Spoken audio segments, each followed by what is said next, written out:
host TJ Mabarty. We are coming to you live on a Wednesday afternoon. Today is October 16th. This is try number 2 here, considering we had some technical difficulties to open up the show. So unfortunately, we are going to have to scrap that first segment. But we do have an action-packed show today. Even still, we're going to be talking about some of the NFL action from this past weekend. We're going to be handing out the weekly panic meter, where on a scale from 1 to 10, we talk about how fans of teams that lost this past weekend should feel about their team moving forward. And then we are additionally going to be specifically doing a little bit of a deep dive into the Green Bay Packers, who dominated in their win this past weekend over the Arizona Cardinals, and we'll be discussing their standing in the NFC. And then we are going to, in the latter half of the show, be discussing some NBA topics. Kawhi Leonard, the Clippers superstar forward,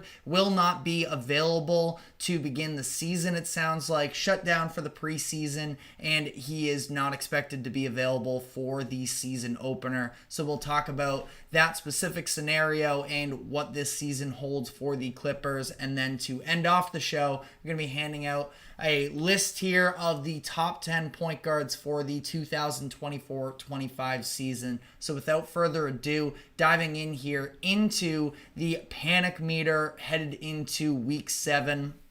This is a segment that we do on a weekly basis. We rate teams based off of how nervous their fans should be following a loss in the previous week. 1 being no worries whatsoever, they are sitting comfortably, and 10 being hitting the panic button and having to make a drastic change. So the first team, as we always do, the loser of Monday Night Football. This week it was the New York Jets, who lost, but I do still feel better about them headed into last week as opposed to this prior week, where obviously the Davante Adams trade changes a whole lot of things in this as a whole, considering the fact that I do think that their roster as a whole just got better in this past week, which is definitely something that the Jets should be feeling optimistic about internally. Obviously, a loss is a loss, and it's hard to come away with too many moral victories, but last week I had them at an 8, coming off of what was a much uglier loss, in my opinion, to the Vikings in London. At least this past week they showed some optimism of an offense, and there are going to still be steps that need to be taken, and I still don't think that the addition of Davante Adams necessarily fixes everything. That offensive line has not done a good enough job protecting Aaron Rodgers. I am somebody who is a little bit more on the optimistic side about what this O-line can eventually provide. They've had a little bit of instability, specifically at that right tackle spot, where it was Morgan Moses dealing with an injury that he was missed the past couple of weeks. Olu Fashanu was taking over in that time. 3 new offensive linemen to start this year, and I think overall a talented group. So I do feel like the Jets can improve offensively as they move on from here. I think there are holes still on both sides of the roster. This is not a team that I consider to be a true Super Bowl contender, but now it at least feels like the Jets are headed in a more positive direction, and they can make a real play at the playoffs despite a 2-4 start. So I have the Jets a little bit more on the concern side. Last week I had them at an 8. This week they actually improve a little bit. Even despite the loss, I have them at a 7. Next up, the worst loss of the weekend was the Dallas Cowboys, who got absolutely pummeled by the Detroit Lions in the mid-afternoon slate on Sunday. And this was a bloodbath really from the start, which is something that I don't think was entirely unexpected, but still, to the degree that this happened, has to feel terrible from a team standpoint, the organization up top, the fans, all of it. It was a bit of a disaster. And Again, this is not a scenario where I feel like this came out of nowhere, where we knew very clearly, and the reason why we were on the Lions last week, it was because of the fact that there is such a blatant mismatch in the Lions running game against that Cowboys front seven, and it very clearly won out. It's just that the Cowboys weren't able to find any sort of other, realm of optimism in this game either. And the Cowboys, I have them at a 7, similar to the Jets. Now, these two teams, I do feel, I would say, better about the Jets as a team as a whole. But the bright side for the Cowboys is that their division is still very much in reach, where it's the Commanders and the Eagles ahead of them right now. I think that both of those teams are probably better than Dallas is, but I also think that it is pretty possible that I think that every one of those teams has flaws. It's not like there is a clear-cut winner of that division in the NFC East in front of us, and we're going to be talking about the Commanders here in a moment, but I think that the Cowboys, they have a lot of areas that they need to improve. Now, some of those will be aided by getting some players back from injury. Brandon Cooks on offense, some key members of their defense, Micah Parsons, Deron Bland, DeMarcus Lawrence. They can all help make the Cowboys a better team. I don't know if it makes them a playoff team, though. So I am pretty sufficiently concerned about the Cowboys. I have them sitting at a 7. Like I mentioned, Washington Commanders. In the NFC East, I have them at a 3 coming into week 7. And the idea behind this is that, this is a team that it is so hard to be panicked about who they are at this current point in time, because they were maybe by some people seen as a dark horse coming into this season. I wasn't on the Commanders like that headed into this year, so they've been a very fun surprise from an NFL viewership standpoint. And I think that ultimately for the Commanders in all of this, they are in a position where they can, understand that they're kind of playing with house money to some degree. This has been a very successful season already up to this point. And I think that they are still legitimately in contention for being a top 10 team in the NFL.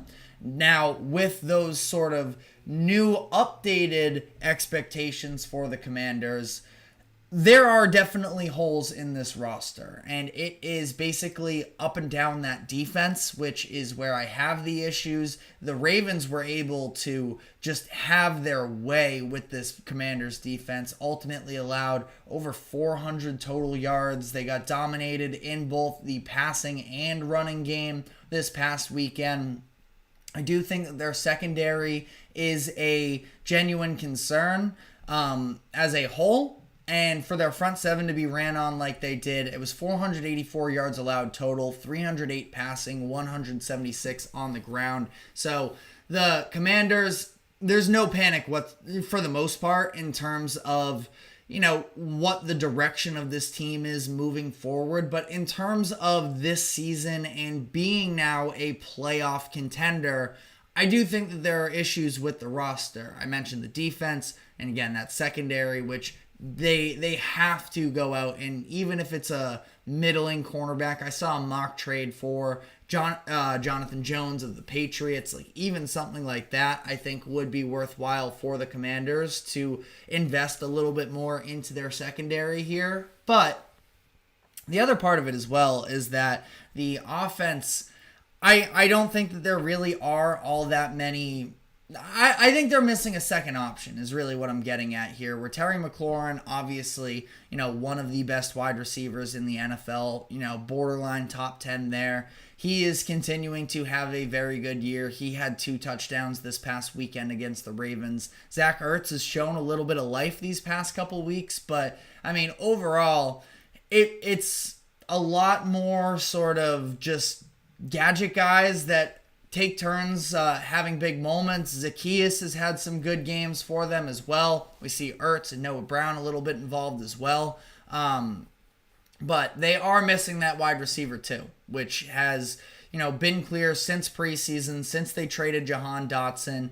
I would definitely prefer for them to have a second weapon, which eventually when we get into some of these more high leverage games down the stretch of the year, you think about how opposing defenses are going to play Terry McLaurin and trying to remove him. How will Jaden Daniels be able to succeed? We'll see. I still think he will be able to do a good job, but difficult situation there to sort of navigate through as a rookie quarterback. But the Arizona Cardinals, a team that I was very high on coming into this season, and I guess it really is just on me in terms of picking this team to be the dark horse playoff contender, but they have looked very far from that up to this point in the season, where, they have a couple valuable wins against divisional opponents, blowing out the Rams in week 2 and coming back against the 49ers just last week, to the point where the Cardinals are a team that, they're still not out of it entirely, but my concerns with them sort of lie in two of the most important spots, and that is, at least to some degree, Kyler Murray at quarterback and with Jonathan Gannon as the head coach, where it's not like either one of them should be losing their jobs up to this point in the year. Because, again, for the most part, expectations were pretty low for Arizona. I was high on them, but that's just sort of me internally. They knew this was going to be a little bit of, not quite a rebuild, but, definitely at least a retooling. And I think it's been kind of concerning what we've seen from Kyler Murray up to this point. And not to the point where, again, he's been a disaster. Do I love the contract? No, not necessarily, but it's definitely not a top 3, probably not a top 5 worst quarterback contract in the NFL. So, there are flaws there, sure, but it's something that they can put a competent team around him and be competitive. And the Cardinals have shown an ability to be competitive even in a number of these losses. This past weekend against the Packers was not that. They were dominated on both sides of the ball, and I am, again, given my expectations preseason for them that they could be a dark horse playoff team, I'm definitely disappointed there. But the panic level as a whole, I think it probably sits around a 7, which is where I have them at this current point, considering the fact that this season seems like it might be getting away from them. Still early in the year, and it's still very possible for them to work their way back into it. But truthfully, I don't think that there is any chance within reason, barring anything crazy happening, that they overtake the 49ers to win their division. So then they're competing with a number of these teams for the wild card spot. And you look at the NFC, feels like it's dominated by that NFC North division at this point. The Packers, the Lions, the Vikings, the Bears. I think that they get a division winner and at least 2 wild card teams in there. And everybody else is just sort of duking it out for that 7 seed, or at least that 7th spot. Seeding itself is sort of a different conversation there. And it's possible for the Cardinals, but at this point, I'm not very confident in them to be able to pull it off, so I have them at a 7. The Seattle Seahawks, one of their divisional rivals. Seahawks, a little bit in a similar situation, I suppose. They're a step behind in terms of the divisional race. The 49ers did beat them. That's something that the Cardinals do have over the 49ers and over the Seahawks, I suppose, to some degree as well. But the difference is the Seahawks have reinforcements coming. They've been dealing with a number of injuries, especially on the defensive side of the ball, that I do think once they get more of their playmakers, specifically in that front 7, back from injury, that they can sort of start to take this thing back to the next level. Now, the Seahawks, they have some blatant flaws, and specifically it's the offensive line and the lack of production from there. The defense hasn't been very good. You could frankly say they've been bad the past 3 weeks during this losing streak. And the times that they've looked good, they have beaten Bo Nix in his first career start and 2 quarterbacks that are no longer starting quarterbacks in the NFL just a few weeks later. So that is something to definitely take into consideration with the Seahawks team. I was thinking of having them at a 6. I ultimately bumped them down to a 5 because ultimately when you're talking about panic, I mean, the Seahawks kind of, they've won the games they should have up to this point in the year, and I don't think that any one of these games, I suppose the Giants loss is definitely a bad one, but for the most part, the Seahawks aren't far off of what their preseason expectations are, and they have a chance to be better should they get healthy. So I'm in the middle with them. I have them at a 5. I think it's very possible that they do put together a run for the playoffs, but they're going to need to be better defensively, or be better more so offensively on that line of scrimmage, get Kenneth Walker more involved, and then hope that once they get healthier on defense, they can, play like a top 10 group, which a lot of people had them as coming into this season. And then final team here, the Denver Broncos. I think the Broncos are pretty all right, all things considered. They're 3-3 right now. They are definitely in contention for a wild card spot. It's hard to panic right now and at all for the Broncos, considering that, they're starting a rookie quarterback right now. Do I think the Bo Nix is the most talented quarterback, especially first-round quarterback that we've seen drafted in recent years? No. But he's shown signs of promise. I thought he was pretty good in that Raiders win week 5. Last week, it was a really slow start for the Broncos that they couldn't overcome, but you saw some flashes from Nix in the second half to make that game a little bit more competitive. And I think that just seeing, signs of improvement from Bo Nix ultimately is where this franchise should be at. Now, pressure's amped up a little bit more because that defense has been so excellent to begin the year that now there are a little bit more expectations with the Broncos. And under Sean Payton, you do kind of think that you have a shot at being competitive anytime you have a Hall of Fame caliber coach on your sideline for you. So, as of right now, still a very early season. I think that this offense could continue to come a long way. I have them at a 4 right now. I am less worried about them than I am worried. But let me know what your thoughts are in the comment section, as we are going to be taking a quick break. And when we come back on the other side, I want to talk about the Green Bay Packers a little bit more closely and talking about where they currently stand in the NFL after a dominant win over the Arizona Cardinals. So we're going to be diving into that. But before we do so, we are going to take a quick break. Do not go anywhere. We will be right back. I feel like I'm losing my mind. Is everybody in the world blind? Please, Lord, give me a sign, a sign. I feel like I'm losing my mind. Is everybody in the world blind? Please, Lord, give me a sign, a sign.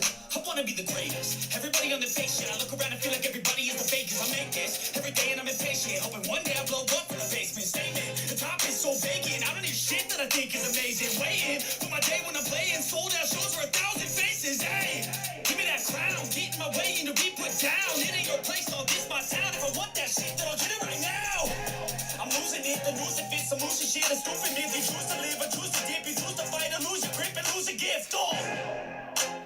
I feel like I'm losing my mind. Is everybody in the world blind? Please, Lord, give me a sign, a sign. I feel like I'm losing my mind.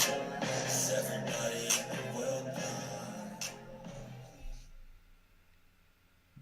Welcome back into the GSMC Sports Podcast, and we are going to be doing a little bit of a deeper dive into the Green Bay Packers, as this past weekend they dominated the Arizona Cardinals for a big win. Ultimately, just double checking the score here, it was 34-13.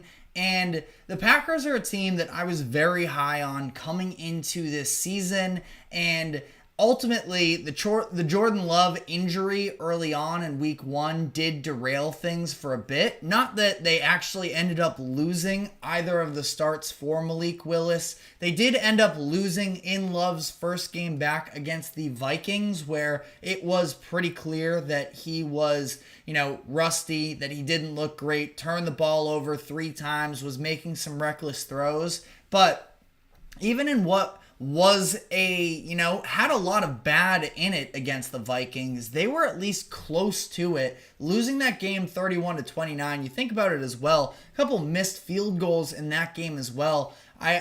People are saying that the Vikings dominated the Packers. I don't think that's quite what happened. They definitely handed it to the Packers in the first half, that's obviously always going to be very hard to overcome. That being said, though, Packers were more in that game than I think people are really giving them credit for, and it's more than just garbage time touchdowns that kept them close. I thought that it was a really gutsy performance, and since then we've seen still some moments of not great Jordan Love. The pick 6 that he had in that Rams game was definitely an ugly one, but overall, I think the Packers are kind of firing on both sides of the ball now. Now, obviously, defense in that Vikings game, also not great, against one of the better offenses that we've seen in the NFL up to this point in the season. But, you're starting to see some of these other players step up for them. Evan Williams is a name to know. Rookie safety for them. It was taken, I believe, in the 4th round.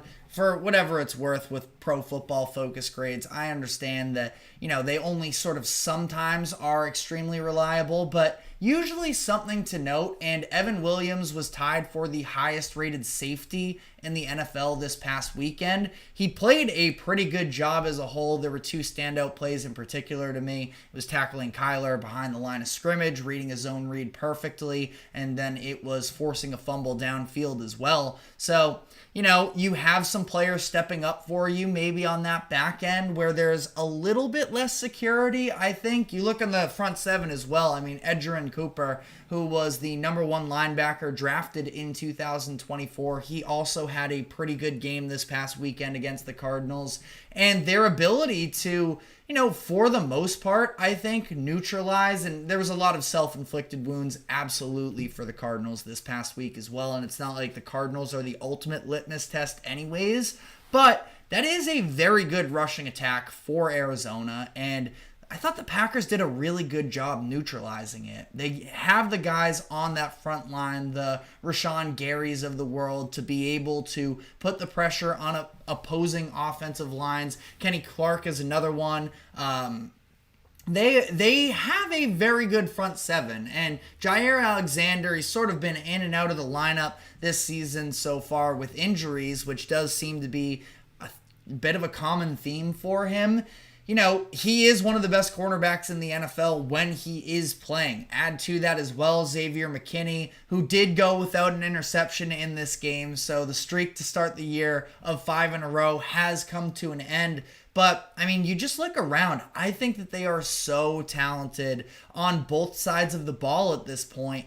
And it sort of had me thinking as well, based off of, a little bit what happened this past weekend. Super, super unfortunate what happened to Aiden Hutchinson. You have to feel terrible. Hutchinson was, I don't know if he officially was, but through the first few weeks of the season, I was saying that he was on track to win his first ever Defensive Player of the Year. Now that Hutchinson is gone, I do think that has a very real impact on that Detroit defense, where already that is a little bit of the weaker point for them. They have this whole reworked secondary, which has had ups and downs up to this point for Detroit. And now you lose the guy who is putting pressure on opposing quarterbacks almost instantaneously on a regular basis. I think that is a very serious loss and could have some very real impacts on how the Lions are viewed moving forward this season. We still don't have an exact timeline.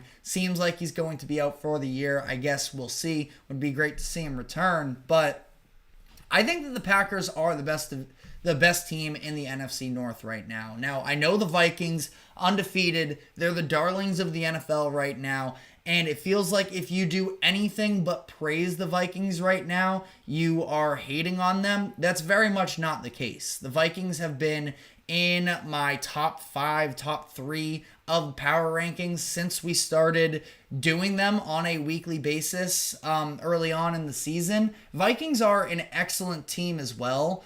That being said, though, there is something to me that I think that the Vikings have shown moments of vulnerability. You look at the last 2 weeks where late in these games, in the second half against the Packers and against the Jets, they let opposing teams sort of creep up on them in those second halves. Some Sam Darnold turnovers have also played into that as well.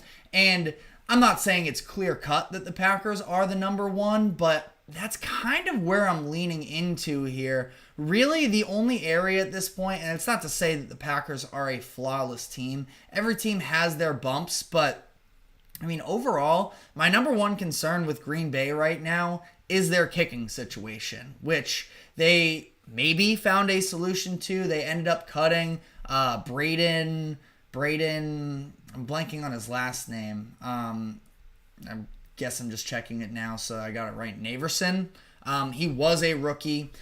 They cut him this past weekend as he's been struggling to begin the season. They bring in Brandon McManus. If you remember back to the divisional round game against the 49ers in the 2023 playoffs, could have been a very different game had Anders Carlson knocked down a couple of those late field goals as well. So, I mean, I think the Packers are very, very good at this point. Now, all of this leading to, are the Packers becoming the team to beat in the NFC? Is that too bold of a statement to make ahead of Week 7? And I don't think it's far off, because really when you look at the top contenders in the NFC at this point, I think it is really those top 3 in the NFC North. It's the Vikings, the Lions, and the Packers. No disrespect to the Bears. I picked the Bears as a playoff team this year, and I do think that that is still a possibility, but the Bears are yet to really prove it on a big stage yet. They don't really have an excellent win up to this point. I don't want to dive too much into the Bears right now, but I mean, they're in it. They're not the class of the NFC right now. I think even the strongest Bears believer would tell you that. You look at the NFC South, I don't know what to really make of any one of those teams. The Falcons and the Buccaneers are the 2 teams sitting at 4-2 right now. Both of them are good, have talent on both sides of the ball, but I mean, I think that the Packers clear both of them.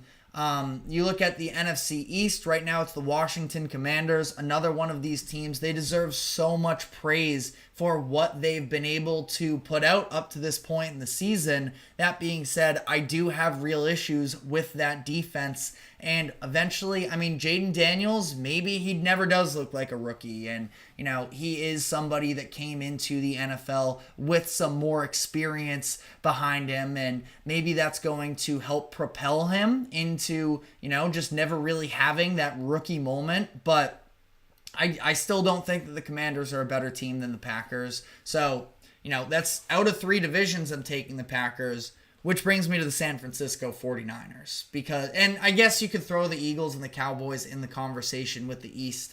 I mean, neither one of those teams look great up to this point in the year. I think that the Eagles do have a lot of talent.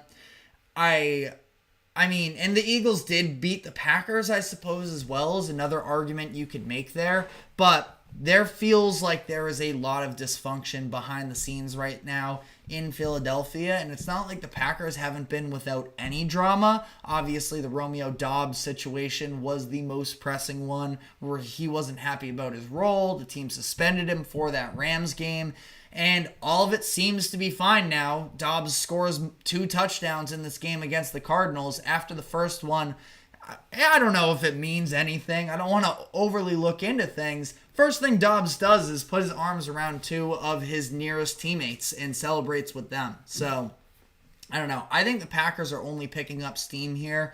It's about them and the 49ers right now, in my opinion. And it's tough to say in terms of being the team to beat, because usually that accounts for having some sort of, stability and stature to stand on. The 49ers have been to the Super Bowl twice in the past 4 seasons, I believe it is. And twice in the past 4 seasons. They've been to numerous NFC Championship games with Mike Shanahan that I don't know if I can go quite as far as fully saying the Packers are the team to beat, because they still do have to sort of overcome the 49ers and their stature. And the Niners, I do think, are still legit. They've been dealing with a ton of injuries up to this point in the year, and that has led to a slower start than they definitely would have preferred.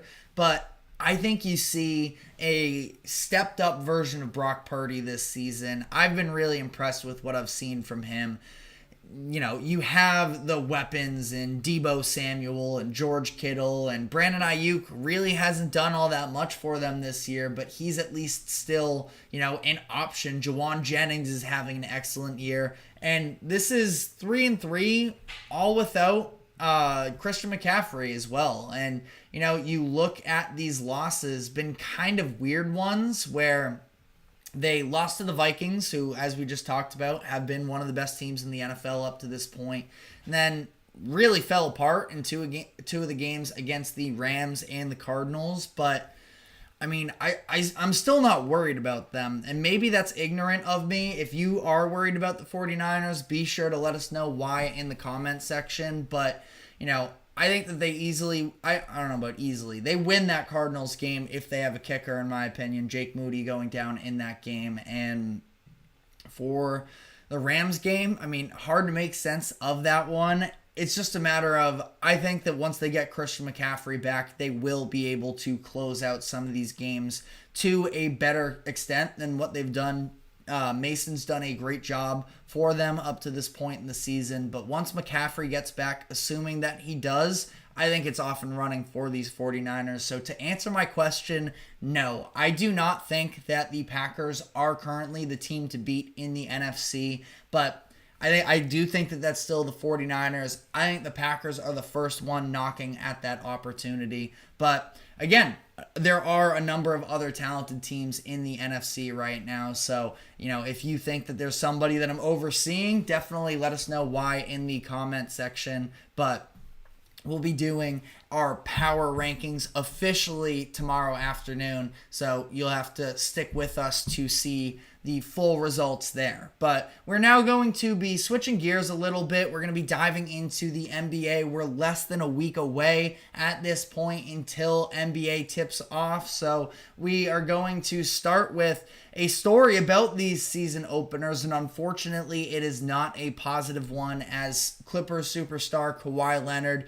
is expected to miss LA's season opener. We'll talk about the details behind this and overall where the Clippers are at this point, because I do think that they are in the craziest game right now of limbo, of not knowing quite where they're at.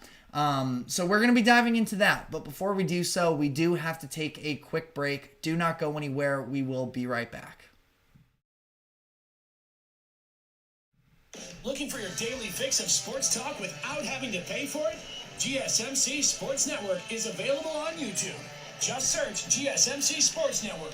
Get your fix of daily sports talk shows on YouTube, absolutely free. NFL, college football, NBA, MLB, MMA, UFC, fantasy football, and so much more.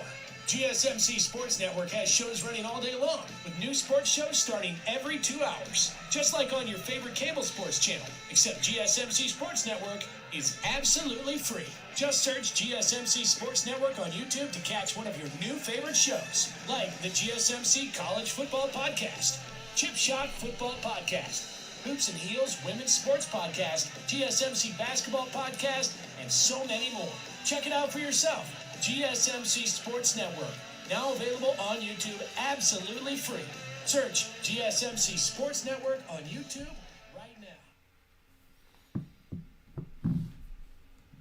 Welcome back into the GSMC Sports Podcast, as we are now going to be switching gears to the NBA. And I want to start off with the recent reports that Kawhi Leonard is expected to miss the season opener for the Los Angeles Clippers, as Leonard it's so unfortunate the way that his career has sort of unfolded in terms of these injuries and his public perception as a result of it. I mean, I listen, I don't want to blame a player for being injured. That is so disingenuous, and as somebody who is not a professional athlete, it would be irresponsible of me. But it has gotten to just a ridiculous point here. And again, I have a lot of sympathy, and I don't think that it is his fault. There's inflammation that he's dealing with in that right knee, the knee that he had previously torn his Achilles and ACL. So it's a very real issue. But I mean, the storylines are just writing themselves about Kawhi's career over these past few seasons, where he has just been unable to stay healthy. Now, this is all as a result of some of the things that Tyronn Lue spoke about to the media. Both CBS Sports and ESPN have been reporting on this, and it sounds like Lue has a starting lineup ready to go for the season opener on October 23rd against the Suns that does not include Kawhi Leonard in the scenario that he isn't able to play. And even if he does play, which again, not expected to, but that kind of leads me to think maybe he would be coming off of the bench and they do a little bit of, load management to some degree early on in the season with him. We'll see. The lineup that CBS Sports at least reported on was that it would be James Harden, Norman Powell, Terrence Mann, Derrick Jones Jr., and Ivica Zubac, which is a situation. I mean, it's a fine roster, I suppose, but this is where I don't really understand what the Clippers are really searching for at this point. I understand the Clippers didn't want to overly invest into a team that was a little bit on the older side, a little bit more on the injury-prone side in terms of Harden, Paul George, and Kawhi, and to, unquestionably hitch your wagon to that. I think, be maybe a little bit irresponsible, but also the Clippers are at a point here where they are just bought in. I'll have to do a little bit more research on what draft picks the Clippers have from here on out, but I don't think it's a lot. I think they have probably mortgaged a very significant load of future picks, and yes, they have. As we pull it up here, they have owned 2 first-round picks in the coming years, in 2030 and 2031.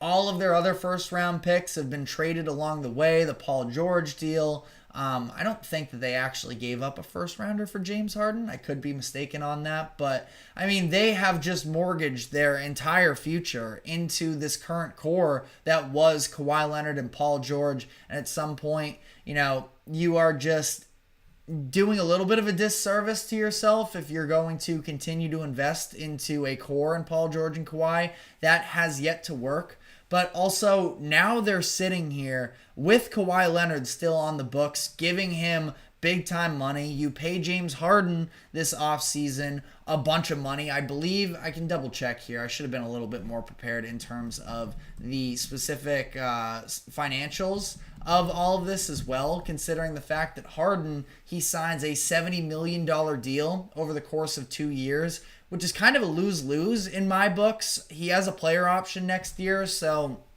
he's costing them over $30 million this year, which is not a desirable contract if they ever wanted to make a trade of sorts. And then next year he has a player option for $36 million. So, I mean, maybe if he does have a stellar season, you're just going to have to go out and pay him more anyways. And it just feels like they're directionless at this point. And you look about, what types of young players could they be building around from here on out?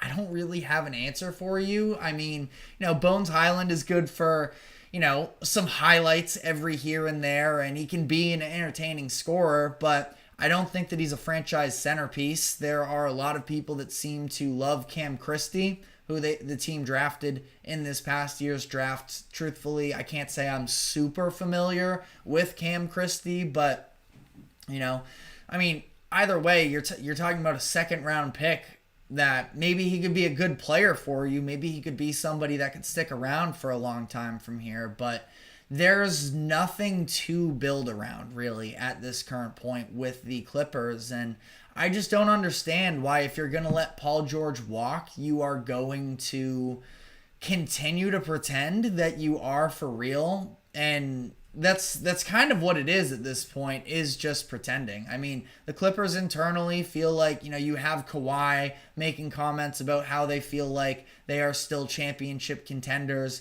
I just really don't see that being the case, especially in the Western Conference, where there are so many teams that are better than them in the now and in the future. Where the Clippers, I get that there is this underlying idea of they just moved into a new arena. They're in LA. They're trying to sort of win over fans from, Lakers lore on the other side of town. But, I mean, I don't know if a 35-year-old James Harden is able to do that, and a building block in Kawhi Leonard, who is hardly available. And I don't know. I guess we'll circle this back around to Kawhi, because the reality of the situation is Kawhi, when we did see him actually healthy years ago now at this point, but when you talk about early on in the bubble and those playoffs, and it was those 2 years against the Mavericks, I mean, Kawhi was doing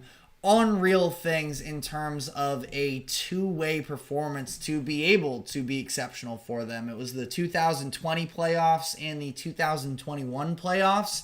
But again, he ends up getting hurt in the bubble as well. And we haven't even really seen him available for the Clippers in the postseason. And it's been so disappointing seeing the way that his career, I definitely wouldn't say spiraled. I mean, he's still, relevant. He's still on a good, not great team. He's been to the postseason in, I believe, every season that he's been with the Clippers, and he's had high moments, and he's getting paid. So again, it's not like it's spiraling in terms of, his life is falling out of control. He's living a very good life right now.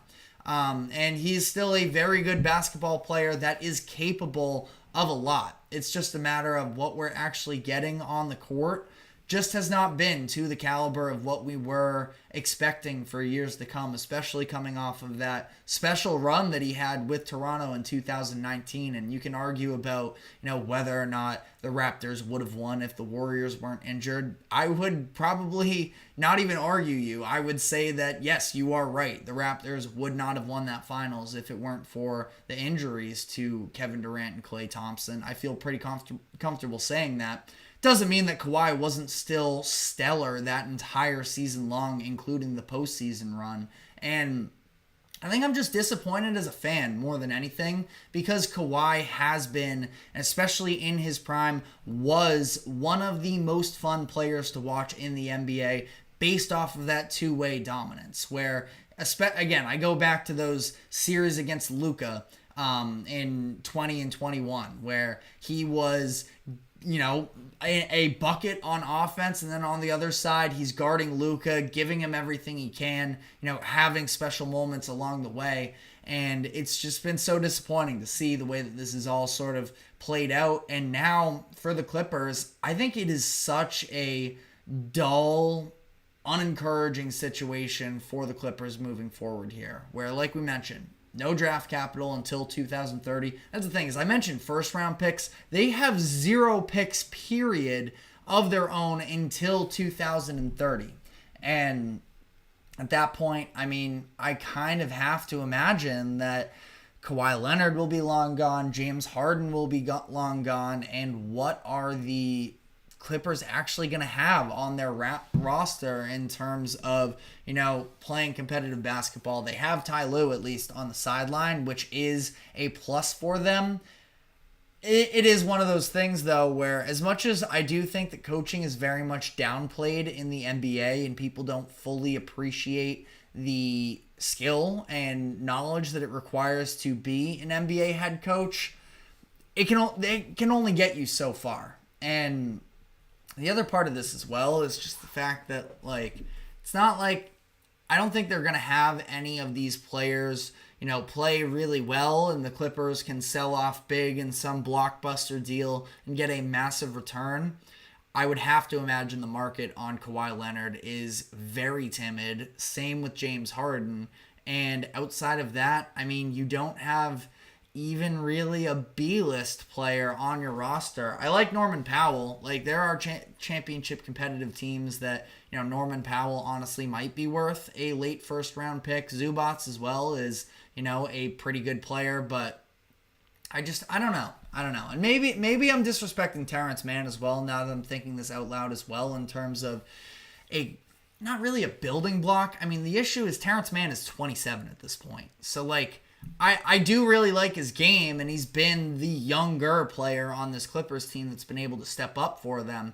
He's not a young player, though, at this point either. So, I don't know.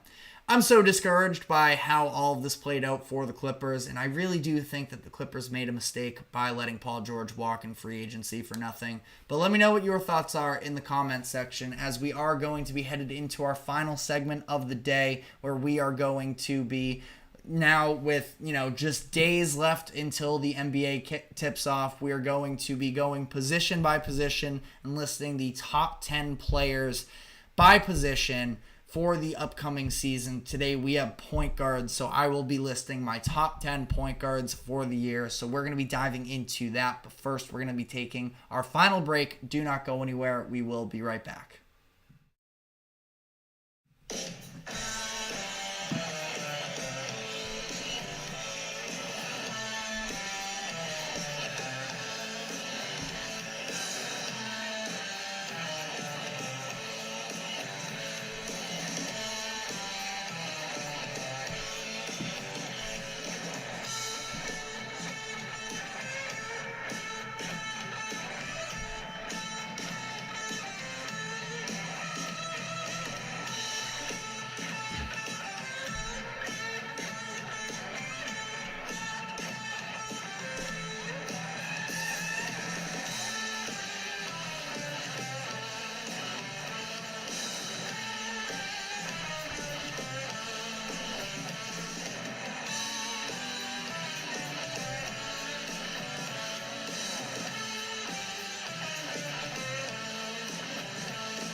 Welcome back into the GSMC Sports Podcast for our final segment of the day, where as we are counting down the final days towards the NBA tip-off, which takes place next Tuesday, October 22nd, we have 5 shows, and each one we are going to be giving out top 10 players by position. We're going to be starting today at point guard, just, for clarity's sake here.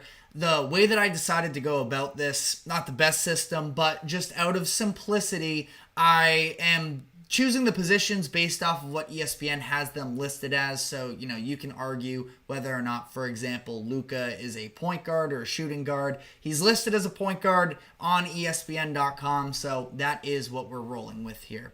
Don't usually love doing lists like this. I feel like they are very divisive, but at the same time, it's in the name of the love of the game. All of these players are obviously excellent if they are in the top 10. So without further ado, let's just get into it and try not to be too upset. This is my list, not your list. Let me know what your top 10 would be in the comments section.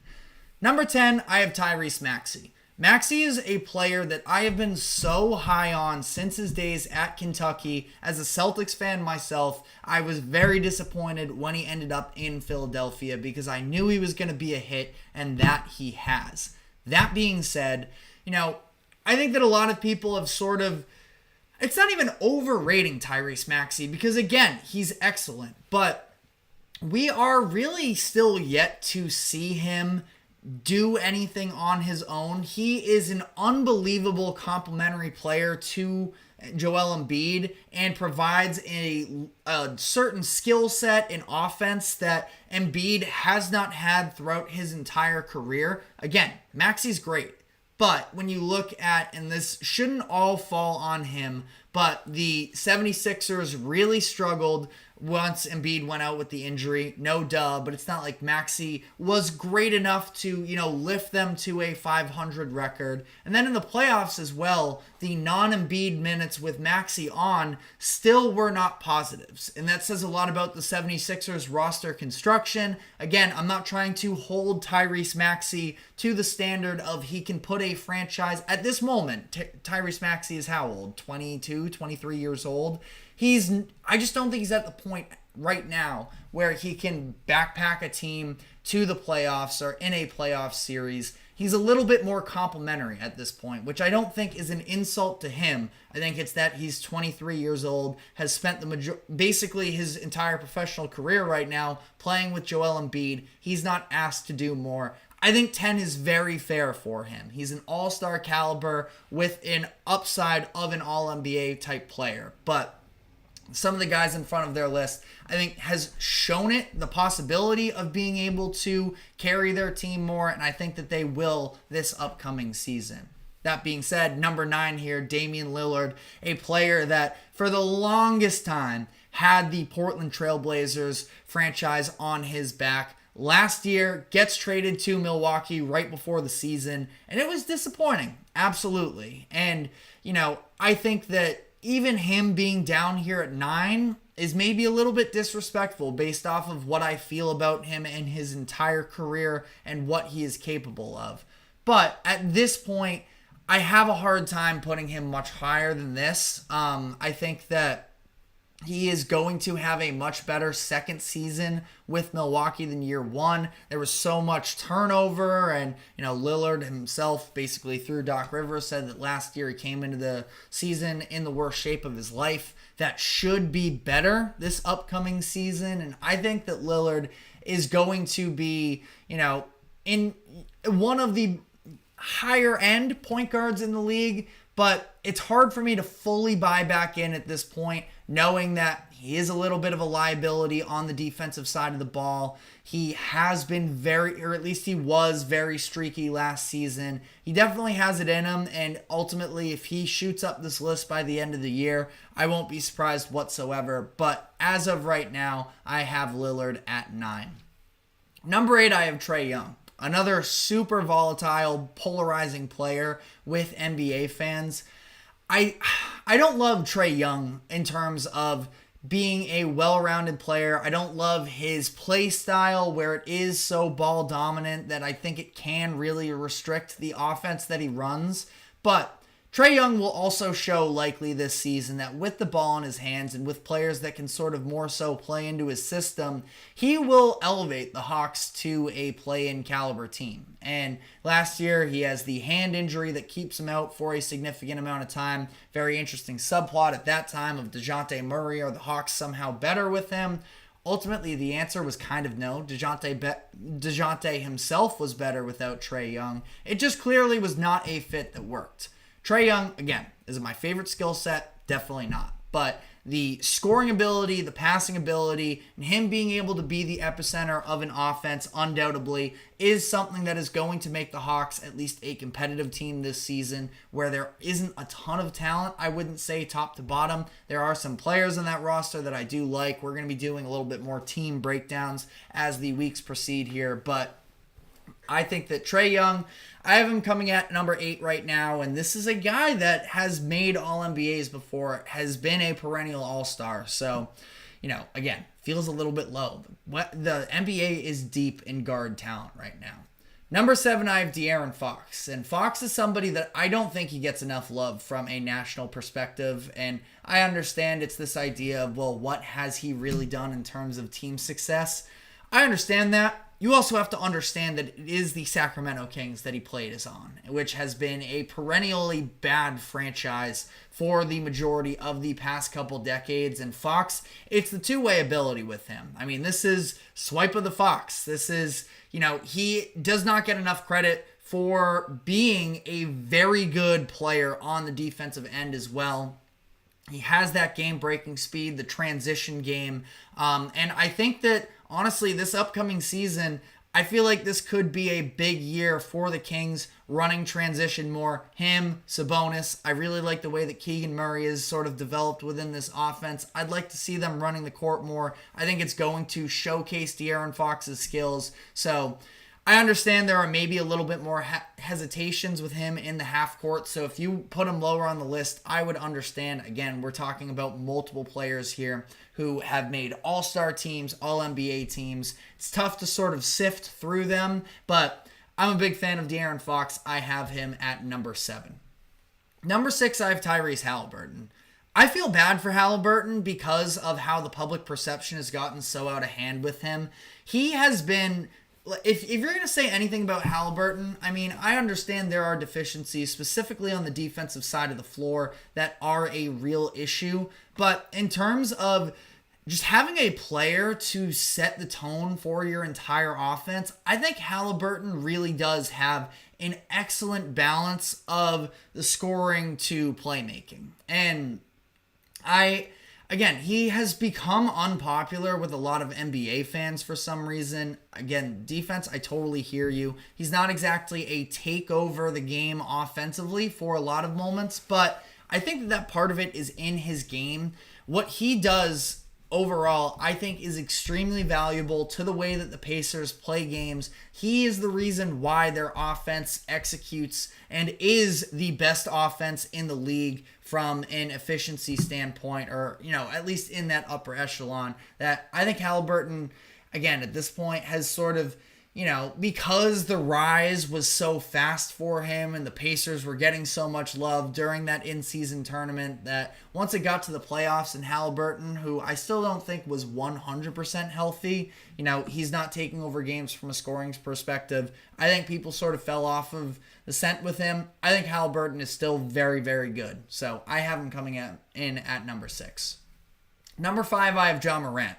Morant's another one where it's really hard to place him because we know what he's capable of. This is a guy that was All-NBA second team just a couple seasons ago before obviously everything sort of erupted with a combination of injuries and suspensions and such. But Ja Morant is still one of those guys, and he is just a total wrecking crew for the NBA when you talk about his driving, his dunking, all of those things. But I do think that there is upside as well for him, elsewhere. I think that he has another level of playmaking that he can go to. I mean, I don't think he's been particularly a star passer these past couple seasons, and he's still averaged 8.1 assists per game in each of the past 2 years. I think he is going to now, fully healthy, head clear, ramp up into the season, and the Grizzlies are going to be in that playoff conversation, and it's going to be because of Ja Morant in the middle. So I have him coming in at number 5. Number 4, I have Steph Curry. Feels wrong to have him this low on a list, just based off of him being Steph Curry and him showing this past summer what he is still capable of. But in terms of which players I would want on my... It's so tough even saying it still. In terms of which players I have the most confidence in that are poised for an excellent season leading them to the playoffs, and, him and number 3, I'm so, tied up between. I think that Steph Curry is still capable of doing just about anything on a basketball court and taking over games at the biggest moments possible. But that being said, I don't think it's a play style enough to, fully overcome adversity like I do think that Jalen Brunson is capable of. Where Brunson, there were so many games where I understand the Knicks were more talented than the Warriors last season, but Jalen Brunson was a one-man wrecking crew in a lot of these moments where there were injuries galore. And it's so hard to discredit what he was able to do last season. Top 5 in MVP voting, second team All-NBA, as Steph was third. It's not at all a statement on Steph Curry. At this point, Curry is now 36 years old. He should be declining, and I don't even think that it is that he's fully declining. I think it's just that the next generation has sort of taken over a little bit more. So I'm very tossed up between 3 and 4. Let me know in the comment section whether or not you agree. Number 2, I have Shai Gilgeous-Alexander. Just the two-way ability, the fact that he is able to get to his spots, knock down shots like it's nobody's business, and then on the other side, be this lengthy defender that is able to have a real impact. The passing as well with Shea. He is just such a smart basketball player, and I'm a huge fan of his. The way that he has been able to really become the leader. He is in his, late 20s, so it's not like he's this young player necessarily, but he is still yet to hit his prime, and he's become the true through and through leader for this Thunder team that just won almost 60 games last year, is probably poised to be in a similar conversation this upcoming year as well. I have Shea at number 2 because Luka had to be number 1, and Luka, just what he is able to do in terms of transforming a team's identity. I understand it's very high usage, sort of Harden-esque in that sense, but he is somebody who, we saw him through the injuries and everything lead the Mavericks to the finals. Everybody makes it up like Kyrie Irving was this huge. Kyrie Irving had a good season as well. He's not the reason why they made the finals. Like, Kyrie had some moments. There were also, more games than not that he was kind of radio silence. It was the Luka show, and for good reason. It should be. He is one of the best players in the NBA. He's at least in that conversation for the number 1 player in the NBA as a whole. He is the entire identity of their offense for the most part. When he succeeds, that's when you see Gafford and Lively and Washington all being able to build off of him. Players that are talented, but needed that extra little bit of push to fully showcase how good they are. And that is Luka and what he's able to bring in terms of the playmaking with him as well. I think that Luka is the best passer in the NBA. He's maybe the best scorer in the NBA.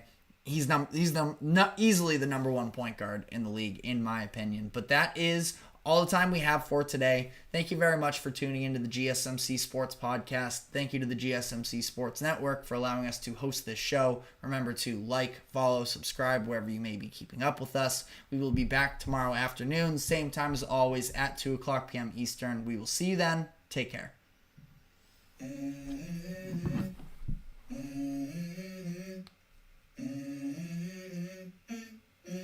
Let's go.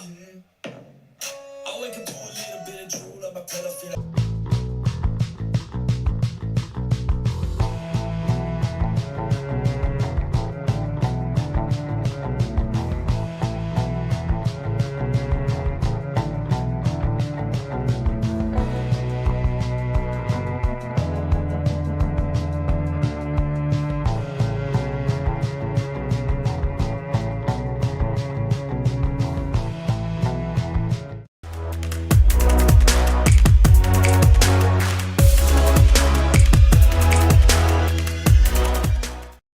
Hello everyone and welcome back in yet again to another edition of the GSMC Fantasy Sports Podcast, brought to you as always by the GSMC Sports Network. My name is Christopher Shepard. Thank you all for tuning in. Happy Wednesday to you all. Should be a good show ahead for you guys. It's going to be a Thursday night football heavy show, previewing tomorrow night's game between the Broncos and the Saints, giving you all things betting advice, especially in terms of prop bets.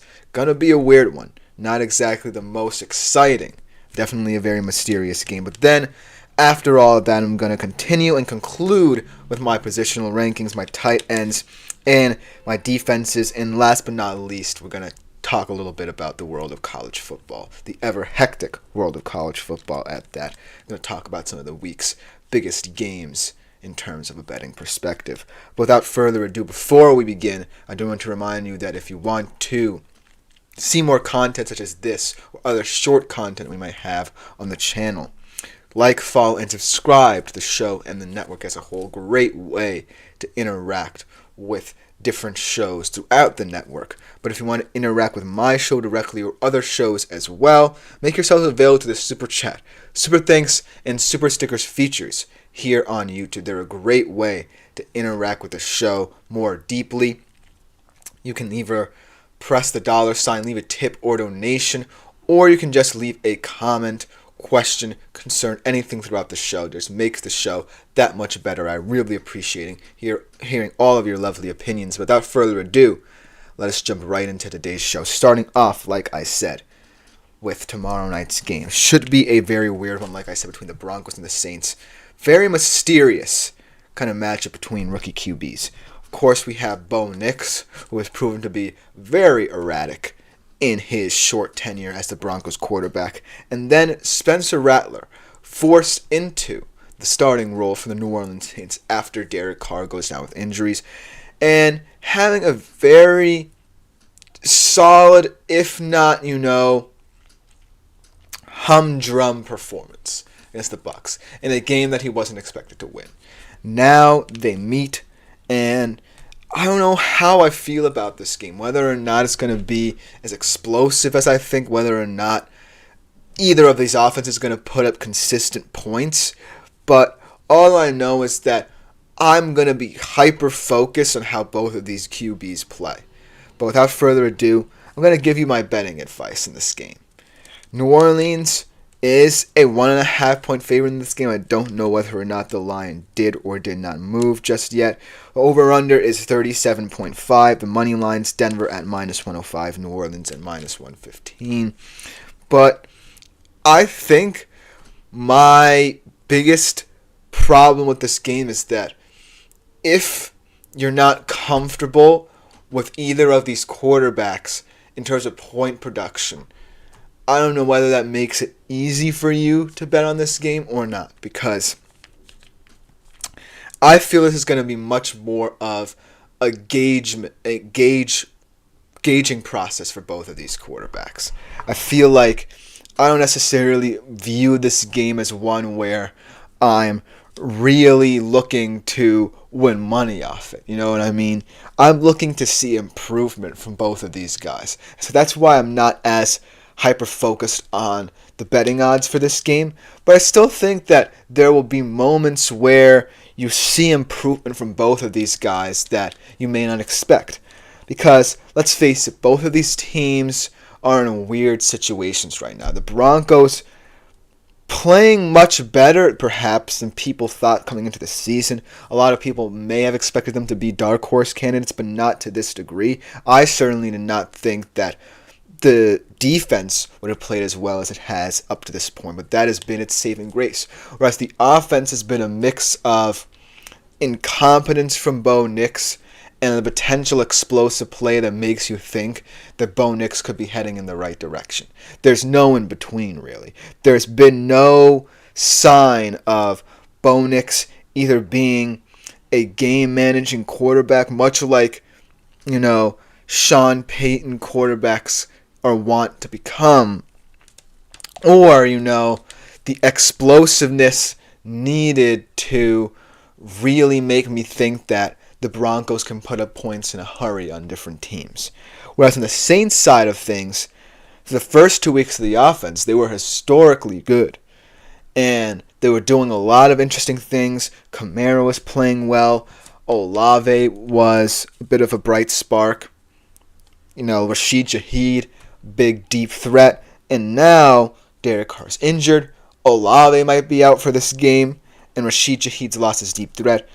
And they haven't been running the football with Kamara as consistently as before. So the Saints right now are in a very weird spot, but the favorites, they remain in this game. And that's probably the most interesting aspect of this entire game from a betting perspective.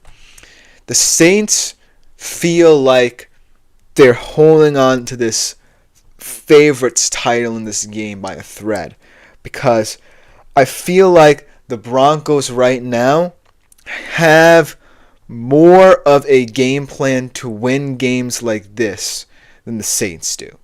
Because the Saints, what they did to start the season was impressive, but I feel like it's papered over a lot of the cracks that they had in their team. Because right now, the receiving core looks thin for poor Spencer Rattler, and their defense just gave up 51 points to the Tampa Bay Buccaneers. So I feel like the Saints are more in free fall mode, whereas the Broncos are starting to find ways to win in games that they feel are manageable in their current situation. And so that's why I feel like if you want to bet, yes, shy away from this game, but also consider the fact that if you are betting, don't necessarily follow the money line or the favorite, because I feel like the Broncos right now hold all the leverage in this game. They seem to be, funnily enough, the more complete team right now, and they're walking into this game with house money because they're sitting in a very advantageous position for where people thought they were. At 3-3, you have an opportunity to make the AFC playoff race a little bit more contentious than people think. And you're right in the thick of it. You're not on the outside looking out in just yet, like a lot of other teams who might just be better than you are. Like, for example, I feel like the Bengals would love to be where the Broncos are right now, even though a lot of people thought they would be 4-2 or 5-1 by now, probably.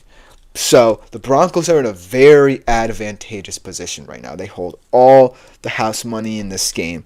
And just looking at the matchup, I feel a little bit more confident that the Broncos can lean into their game plan offensively, in that Bo Nix can be a gunslinger, have those wow moments, and still rely upon their defense to get the job done.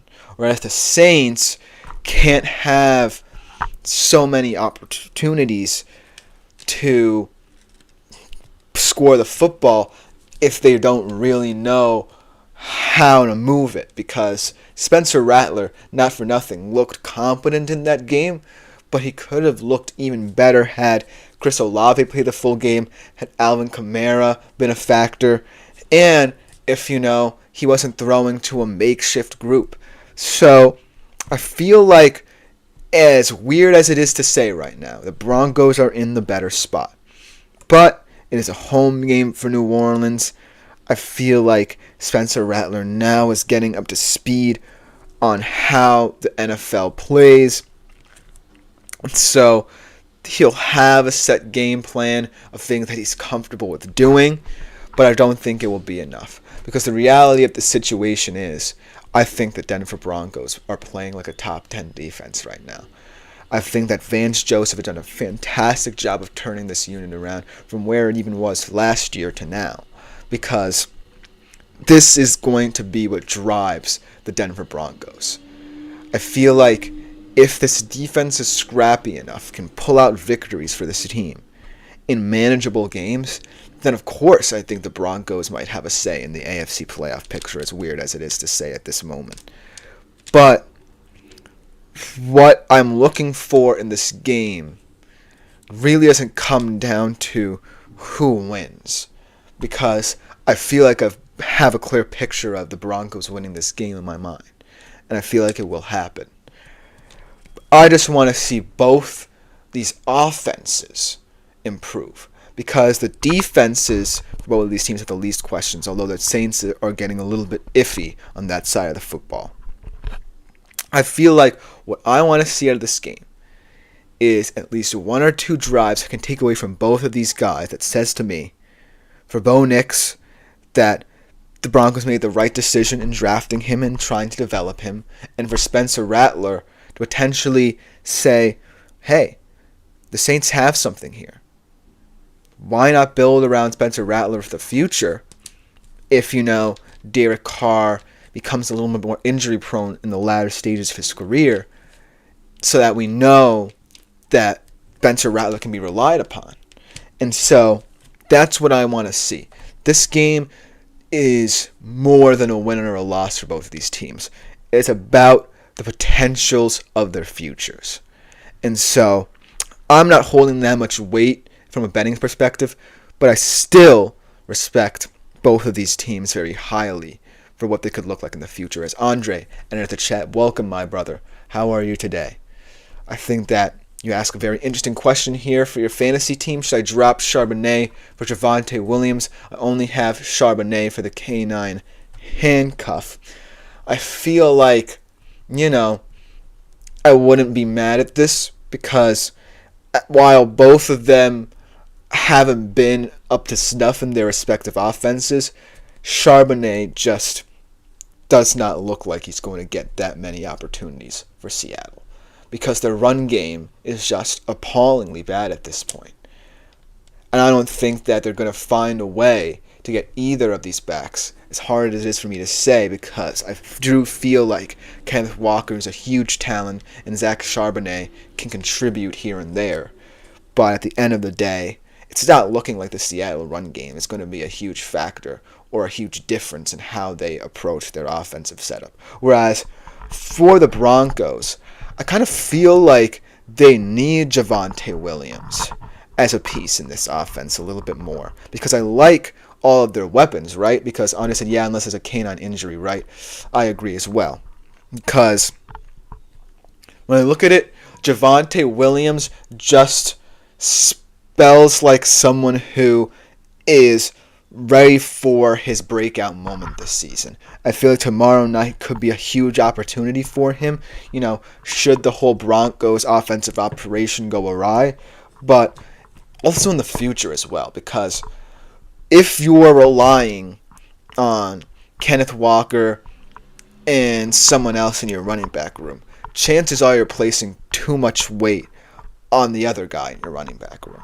Whereas if you experiment with your backups and bring in a guy like Javonte Williams, I feel like he's someone who in the future I can see having a pretty big game.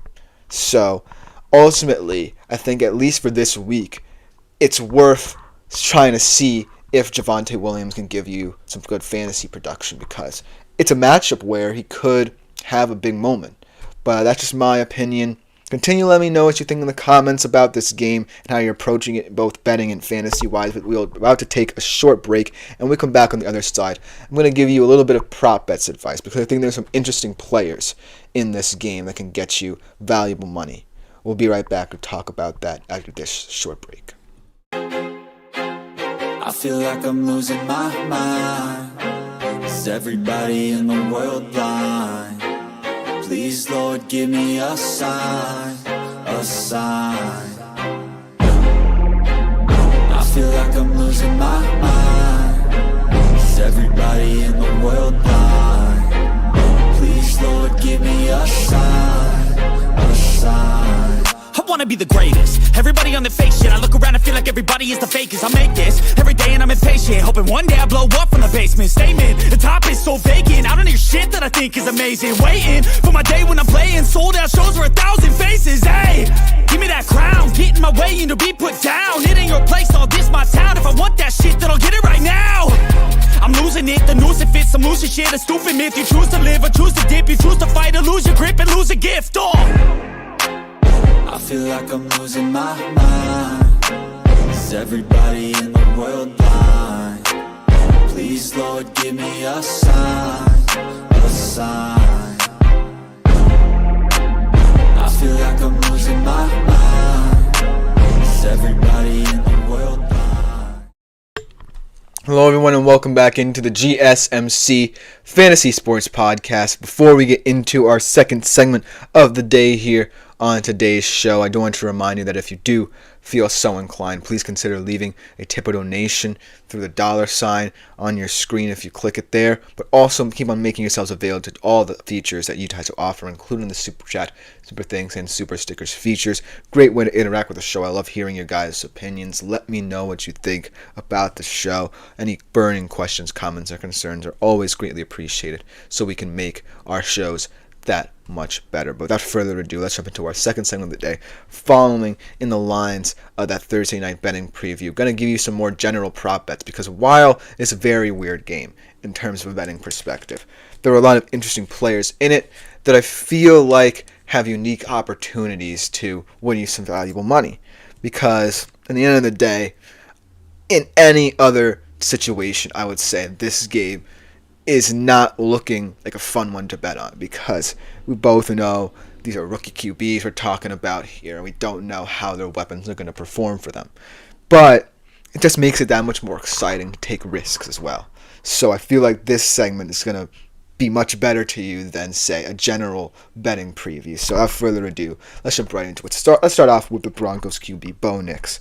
Now, I feel like there could be many different directions with how I viewed him from a betting perspective in this game, but I think the safest, most risky bet, kind of fun to think about, is going over in yards, 185.5 yards, minus 114. But he's kind of like the reckless QB who you always want to take a risk on because he has high highs and low lows. So I kind of feel like he's going to have one of those games where his recklessness down the field is going to be enough to hit his yardage total, but also he's going to have moments where he actually makes the safer reads. You know what I mean? And he's going to allow his receivers to perform after the catch, and he's going to incorporate so many more weapons. There will be those moments, but just because of how he has performed so far under Sean Payton and perhaps how Sean Payton wants to perform, we're going to see a lot more of Bo Nix trying to get the ball down the field in a hurry rather than, some more drives where he looks like a competent NFL quarterback. But it plays into this prop a lot because you're going to see a lot of things potentially go right for him in the downfield passing game if he continues with this narrative. So look for him to be a fun player to kind of hedge your bets on for tomorrow night's game. But on the other side of things, I found an even weirder bet for his opponent at the QB position for the Saints in Spencer Rattler, because we know from him in college that he was someone who, was kind of a dual threat guy, but mainly ran to throw, rather. And I feel like in tomorrow night's game, we're going to see a lot more of the latter. So I'm going to take the under in terms of his rushing yards. This is a weird one because I wouldn't expect Spencer Rattler, especially in this situation, to run the ball anyways, and you wouldn't expect it probably either. But I feel like it is something in his game that might be a fallback option should the Saints not settle in comfortably in this game. But I am going to take the under anyways at minus 110 because I feel like the way the Saints will approach this game, they're going to want to make Spencer Rattler comfortable. And where Spencer Rattler is more comfortable is picking you apart in the short to intermediate areas of the field. That's where he's at his best, showing off his accuracy to different levels, and most importantly, leaning into that protection that his offensive line can give him. Not for nothing, the Saints' offensive line has had its ups and downs this season. But, if they can find a happy medium, look for Spencer Rattler to settle comfortably into the pocket and not look to utilize his legs as much. So 2 very weird bets for these 2 rookie quarterbacks. Now let's switch over to the skill position players, because they kind of feel like they'll be left by the wayside because everyone's attention will be on these 2 guys in this game. Let's look at Alvin Kamara in this game. Let's talk a little bit about him, because he is someone, right, who had a great start to the season, but in recent weeks kind of fell by the wayside or lost his luster a little bit in this offense. For no particular reason, I think, either. It's just because I feel like the Saints were panicking that their offensive game plan didn't work for longer, and so they abandoned it. And so that's why I feel like we haven't seen that much of Alvin Kamara the past weeks. However, in this game, I certainly feel like, if the Saints are looking to settle down Spencer Rattler, a big part of it will also be through either the run game or the screen game with him. He's always a nice little outlet for any quarterback. He always makes himself available in desperate situations for the offense. And that's the reason why he's still such an X factor for the Saints, no matter who's playing the quarterback position going forward for them. And he's going to have over 73.5 rush yards in this game, minus 115. He's going to supply the rush yards, while I feel like Spencer Rattler's going to settle in comfortably as a passer. That's how I feel like going forward you can get the best out of both of these players, learn more about Rattler, but also utilize perhaps your best weapon on the offensive side of the football in Kamara if you're the Saints. So look for Alvin Kamara to really be the difference maker for the Saints offense, or the guy who can alter this game in the Saints' favor, should Spencer Rattler not feel comfortable, because he can settle everything down in an instant for this offense. But then we go over to the other running back who Andre mentioned in my previous segment in terms of his fantasy team. And Javonte Williams, not for nothing, I still think he'll have a big game, but I actually think he's going to hit the under in rushing yards. I feel like a lot of the Broncos' offense is going to be very push-pull. There are going to be moments where they're going to want to maybe lean a little bit more into the running game to play a little bit more ball control offense, but there will be moments where you're going to get the erratic, unpredictable Bo Nix in this game, because it's not going to be a pretty kind of operation for the Broncos moving forward. But I think Javonte Williams, what he will do great in is that Andre said Javonte should have a great game. I'm not saying he's going to have a bad game because I'm saying he's hitting the under. I feel like he's going to influence this game very positively for Bo Nix if Bo Nix needs him, if you know what I mean. Because he is a nice little security blanket in the receiving game. People don't understand how good of a receiving back Javonte Williams is, because of the fact that he hasn't really had an opportunity in a competent offense to prove it. So I think that for all perhaps his deficiencies in the running game, I think he's going to have a huge game in the receiving game. And I feel like it will settle Bo Nix down on the drives where he is looking to make it simple for himself, and maybe Sean Payton making it simpler for him as well. But at the end of the day, you're going to get the most usage and production out of Javonte Williams, not just as a running back, but as a receiving back as well. Because what I've seen in this Broncos running back room is a lot of questions about its ability in the open field after contact. And if you simplify both the run game and the screen game to kind of combo Nix down, it will just make this offense look a lot smoother going forward. So look for Javonte Williams to be a very versatile player, but perhaps not in the ways you expect. Speaking to Andre's point, he will have a good game. I honestly believe so. But it's not going to be in a predictable way, because that's not the way the 2024 Denver Broncos operate. I feel like Javonte Williams' best production will come from the receiving game, actually. Minus 110. Take the under in rushing yards. And then the last player that I want to go over before we take a quick break is Courtland Sutton. Perhaps the best receiver in this Denver Broncos squad, but we really don't know, because there have been so many inconsistencies in the past game. There have been some very, like I said, high highs, but very low lows. And not for nothing, I feel like the Denver Broncos receiving room, even in the Russell Wilson era, never really found its footing outside of a guy like Courtland Sutton. So going forward, maybe that's the problem that will best help us determine whether or not the Denver Broncos are a playoff team. If anyone outside of Courtland Sutton can step up in that receiver room. Because I could even really name any Broncos receivers. Marvin Mims maybe, if he's still there. But I'm not sure that anyone can rise up to the challenge of being another weapon for Bo Nix. I mean, that's something that the Denver Broncos can fix and adjust moving forward. But in this game, look for Courtland Sutton to still have a very big game at over 44.5 receiving yards at minus 110. Because, not for nothing, I feel like he's going to be the receiver, whether it's big play or intermediate play, that I feel like Bo Nix is going to develop the rapport with, not just this season, but for the next couple seasons, for as long as Bo Nix is their starting quarterback.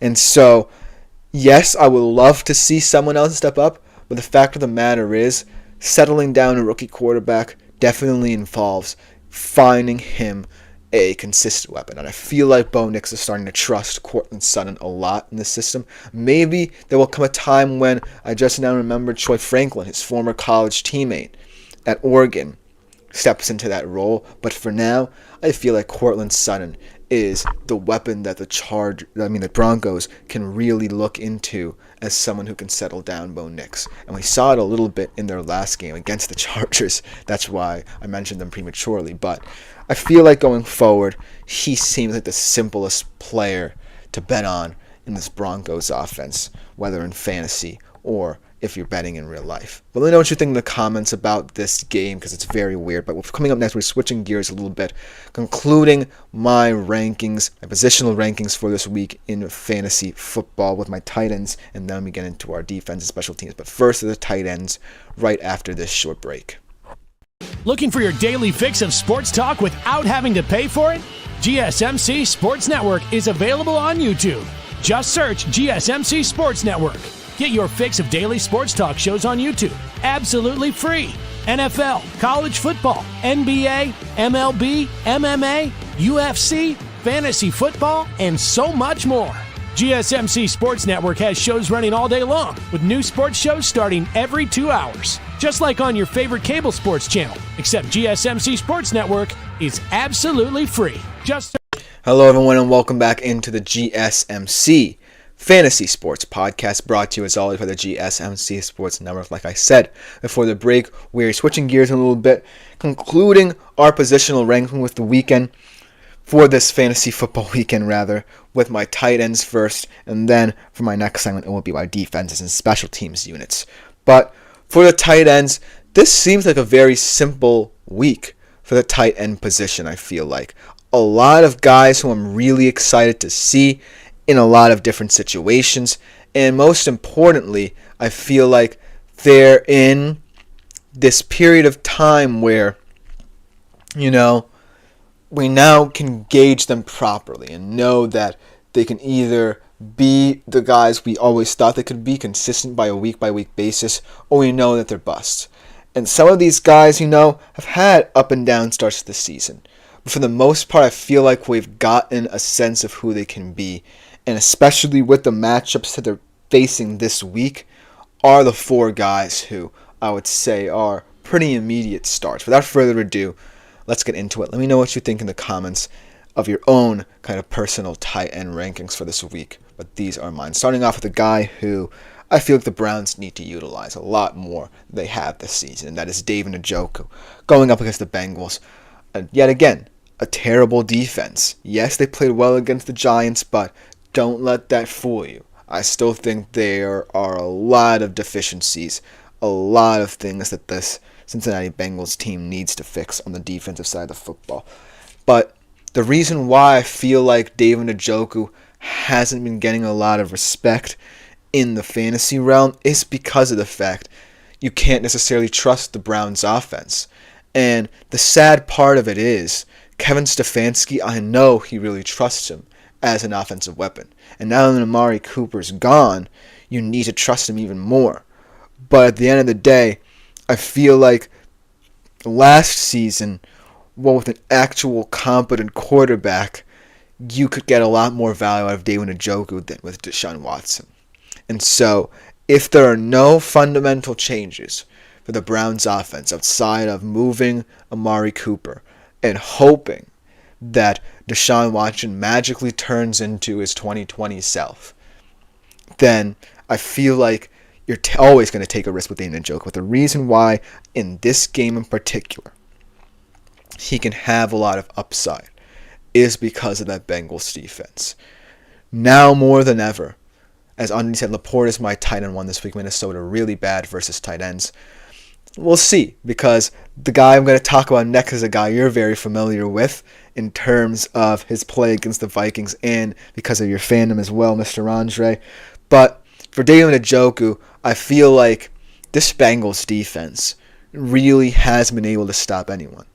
And not for nothing, I could have mentioned Nick Chubb potentially coming back for this offense this week and having an impact on the run game because the Bengals' run defense is also appalling. But David Njoku has to be the guy for the Browns offense. He has to be the X factor if they want to have any modicum of success this season. So that's the reason why I feel like David Njoku could have a big game this week. It's just dependent on how the Browns offense and how Kevin Stefanski utilizes him or respects him even. But then getting into who we were kind of alluding to when you referred to Minnesota struggles with tight ends going into this game against the Texans is Tucker Kraft, a guy who last week kind of had a down week, of course, but going up against the Texans, I feel like he's going to get back into the guy who is now becoming a hidden gem in fantasy. A lot of people probably were underestimating this Packers tight end room because of the fact they had a lot of receivers and the receiver depth was so impressive, as Andre already shouts out his man Tucker Kraft in the comments. I feel like, Kraft week in, week out is always going to be a difficult matchup no matter how all the Packers receivers play. Because at the end of the day, at least one or two of these Packers receivers are going to have a big game. But Tucker Kraft, you can't necessarily forget about him if you're an opposing defense. He's just a physical guy who can play in the open field, in the red zone, and is a matchup nightmare for any defense, especially for the Texans. Not for nothing, I like the Texans secondary a lot. It's a young, scrappy secondary, pretty good in both man and zone coverage, but you can't really account for a guy like Tucker Kraft, especially if you're a little bit more zone heavy like the Texans have been becoming this season. So look for Kraft to be very exploitative this week in the way he runs his routes and the way I feel the Packers will utilize him. Even if he doesn't have that many catches or targets in this game, he's going to impact this game in some positive way. But I feel like he could be an immediate start because if the Texans forget about him, look out. So Tucker Kraft, take him in this matchup, even though it might be a weird one because of the Texans secondary. Then another one that I'm kind of mad that I have to mention here, but it is a matchup that I feel like Kyle Pitts can win going up against my Seattle Seahawks. And not for nothing, a lot of people will still kind of disrespect Kyle Pitts in fantasy because, yes, he was a high draft pick. Yes, everyone was thinking, well, even with a bad quarterback, why aren't you playing up to this lofty standard? I still feel like Kyle Pitts has had an impressive start to his career. And now with Kirk Cousins at the helm, he's going to have a lot more big games. Maybe not as big as other weapons in this Falcons offense because they have a lot of mouths to feed, and Kirk has been trying to do as good a job as anyone with all these weapons, and he's doing a pretty good job too. So kudos to Kirk Cousins for all that. But Kyle Pitts in this game, I feel like the main problem with the Seahawks defense is that all their coverages are very soft and lenient. I know that the run defense is going to get the most flack, but the secondary as well. There's a lot of gaps in how they run this defense. And yes, eventually, when with all these injuries that they have, when all those players come back, there might be a little bit more success for them. But until that day, I feel like running backs and tight ends against the Seahawks will have a field day. And that's just the nature of this defense at its current state. Until, Mike McDonald gets all the pieces he needs and implements his schemes fully, I can't see a world where guys like Bijan and Pitts in this game will not succeed. So I really like this matchup for Kyle Pitts, as much as I hate to say it, for the Seahawks. As Peyton enters the chat, or Pate enters the chat. Welcome, my man. How are you? Should I drop one of Dak Prescott, as he says he has Caleb Williams as well, Christian Kirk, or Dobbs, to pick up Jerry Jeudy? I feel like that's an interesting question because while I feel like Jerry Jeudy can be a major factor now in the Browns offense, I don't see how, as he also asks about Dobbs or Javonte Williams being a starter for this week in a PPR league, I don't see how Jerry Jeudy can positively impact this offense now, even without Amari Cooper, if there's still so many questions about Deshaun Watson. Until there's more consistency from the QB position in Cleveland, I can't put that much weight in any of the skill position players that they have at their disposal. Even a guy like Nick Chubb, who a lot of people could say could be the saving grace for them. I can't place weight on any of them. And not for nothing, all of these guys, even someone like Christian Kirk, who I've heavily criticized in this show before, are very valuable. I like Caleb. I like Dak, even though, he has been very problematic this season.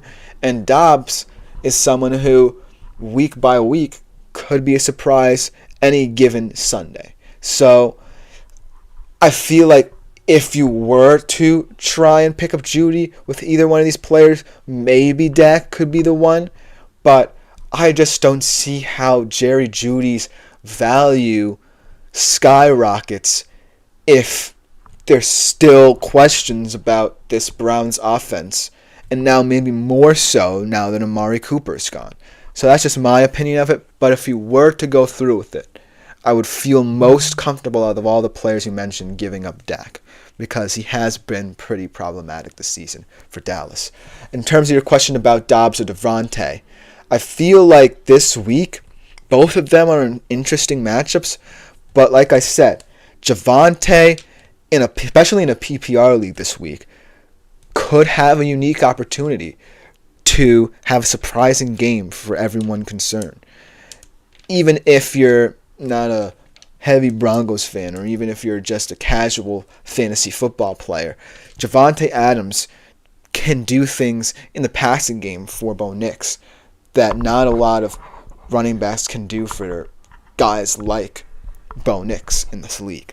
I think that a lot of what's going to happen tonight is going to stem from how well Javonte Williams translates into that receiving game. Because if, Bo Nix is erratic, he's going to need an outlet somewhere. And so if Javonte Williams can't be that guy tonight, then I really don't know how much value he's going to add in a PPR league going forward, because that's where most of his value stems from. But I still think that he adds a lot of value. Whereas Dobbs, like I said, he's a very volatile guy. As much as I love him, and I feel like he's one of the more underrated receivers in that room for Green Bay, I still think that week by week, I don't know if I've seen enough to fully trust him as someone I would start this week. So I will pick Javonte, and also for that potential trade for Jerry Jeudy, Dak will be the guy going forward. As Andre also mentioned, it's a terrible offer. Some guy offered me Justin Jefferson and Goddard for Garrett Wilson, Brian Thomas, and Laporta. It's not the worst offer, but I do feel like losing Laporta in it, then I feel like would be highly detrimental to your team. But then again, as Pate says, thank you, you're awesome. Thank you, my man. But going back to Andre's thing, I think that it still is an interesting trade, because I like Jefferson a lot. He's a superstar receiver. And Goddard, not for nothing, when he's healthy, has been perhaps one of the best offensive weapons for Philly this season. So it's really about how you feel about Garrett Wilson and Brian Thomas going forward and how much value they have to your team. But it's not the worst trade, but it is teetering towards pretty bad because of Laporta being in it. Trying to sneak in Laporta while offering, potentially two guys who, while pretend to be superstars in this season, aren't necessarily going to help you if your team is already so stacked. That's the reason why I can't really buy into it completely. But it's up to you in terms of how you feel Wilson and Thomas will play out, because those are the X factors there in that trade. But to conclude a little bit of my tight end segment, as I honestly said I could do it, but IDK training Laporta scares me, although Jake Ferguson is my backup. I do, though, like that tight end room of, if you go through with it, Goddard and Ferguson, because they're very balanced. But then again, Laporta isn't a whole world talent at the position. No matter what's going on with that Detroit Lions offense, he just adds so much value to a fantasy team. But I do want to get to my last tight end here with Travis Kelce versus the 49ers. You know, Travis Kelce, much like Sam Laporta, is still someone I have a lot of trust in my fantasy team, even though this year has been very shaky for him to start off. But then again, I look at the Chiefs and I look at the opportunities he has, and I feel like Travis Kelce doesn't necessarily need to be an all-world tight end. He just needs to be a competent security blanket for Patrick Mahomes if things go awry, and let these receivers grow, let these receivers do their thing, and this Chiefs defense will be fine. And this Chiefs offense will be fine, rather. And going against the 49ers, it's not as threatening of a game as I think it would be. But I do think that Travis Kelce with the job done. Before we go take a quick break, though, I do want to address this final comment by Andre here. Here's my lineup with Jefferson. It'll be Josh Allen, Derrick Henry, K9, Jamar Chase, Jefferson, Josh Downs, Chris Olave, Jake Ferguson, and Mason in my flex. Should I do it? I feel like that would be a fantastic team. I see no reason as to why you shouldn't do it. But then again, it's all about Garrett Wilson and Brian Thomas. That's all I can say. If you're really confident that both of these guys are sell-high guys, then by all means do it. And it wouldn't really change your team all that much. In fact, it will make it still as strong as it was before. But then again, I can't see a world in which you give up Laporta with it. So if you try and take away Laporta, negotiate that way, I still think you'll be able to get the trade through, and your team would still be good and wouldn't suffer from it either way. So as long as you feel like giving up Laporta along with those two guys that I think should be sold high at this point, then I don't see why not. This trade certainly feels like one that you definitely should win going forward, because it doesn't necessarily hurt your team, but it's all about those two players in that trade. That's all I have to say. But we do have to take a quick break. When we come back on the other side, I conclude my positional rankings with my defenses and special teams. We'll be right back after this short break.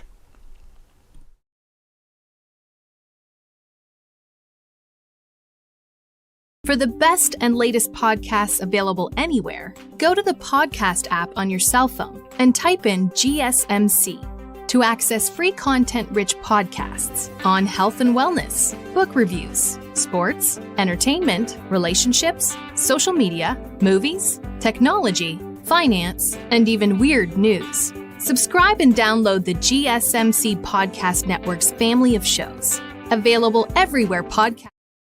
Hello, everyone, and welcome back into the GSMC Fantasy Sports Podcast. Before we get into our fourth segment of the day here, I do want to mention some comments from Andre that we got before the break.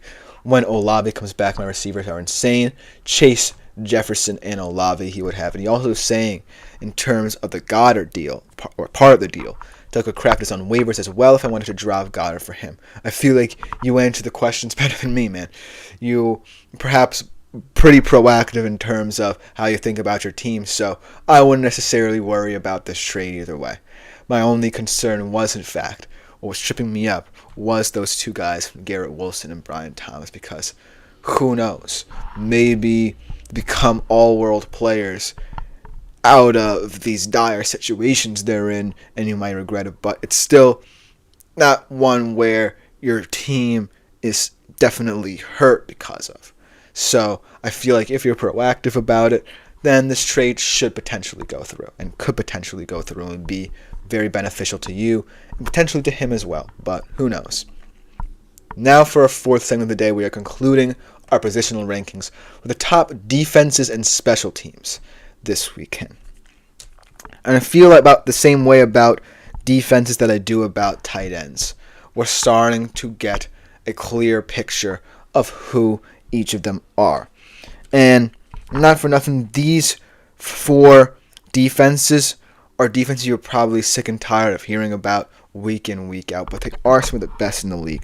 There are two here that I'm kind of iffy about, as Andre says my backup receivers are Ridley and Downs, but I was thinking about Ridley for Juju Smith-Schuster. I need the Chris trade approval. I feel like, the trade can go through. I feel like this is a trade that could potentially benefit both parties, but on your side of things, from what I've seen, it doesn't necessarily hurt you. So, and besides, I feel like you have a pretty good contingency plan going forward, and your backup receivers, you don't necessarily need them because of the fact your 3 starting receivers are some of the best in the league. So, I feel like this trade, I willingly approve. It's a reject, by the way, and he sent me the offer. So I feel like this trade is approved by me at the very least. So you do get the much needed Chris trade approval going forward. But ultimately, I feel like you have a pretty good contingency plan going forward. But getting back to our defenses and special teams units here, all 4 of these defenses I like, but there are 2, like I said, who I'm a little bit iffy on. But according to the matchups, I feel like they potentially can put up big stats for you as your defense for this week. But starting off with my first defense that I want to mention, how about the Vikings defense going up against the Lions? I feel like, coming off a bye, it's kind of hard to imagine a world where the Vikings defense will look wholly like the one we saw through the first 5 weeks of the season. As I said, he's trying to finesse me a little, but Goddard's going to be out a few weeks. I think it's worth the risk because, like you said, if Tucker Kraft is on waivers, then Goddard's the least of your concern. You are still trying to get Jefferson, and I feel like that part of the trade will be papered over anyways because all of your players are going to be in a good position, and you know more about your team potentially than I do. So I feel like this trade, when everyone's healthy, clearly benefits you in a way that, doesn't necessarily help or hurt in any one way or another. So I feel like this trade you should feel comfortable with, even if, you want to keep Goddard, let's say, instead of going for Tucker Kraft on waivers. But that's just all my advice. Good luck to you in this trade. I feel like you should go through with it, as he did mention he just accepted it. So we'll see how it plays out. I wish you the best of luck with that trade. But going back to our defense, talking about the Vikings, like I said, it is kind of risky coming off a bye week to pick a team in the Vikings who have a lot of momentum, but now we're going up against the toughest team they've probably faced, especially in a divisional encounter.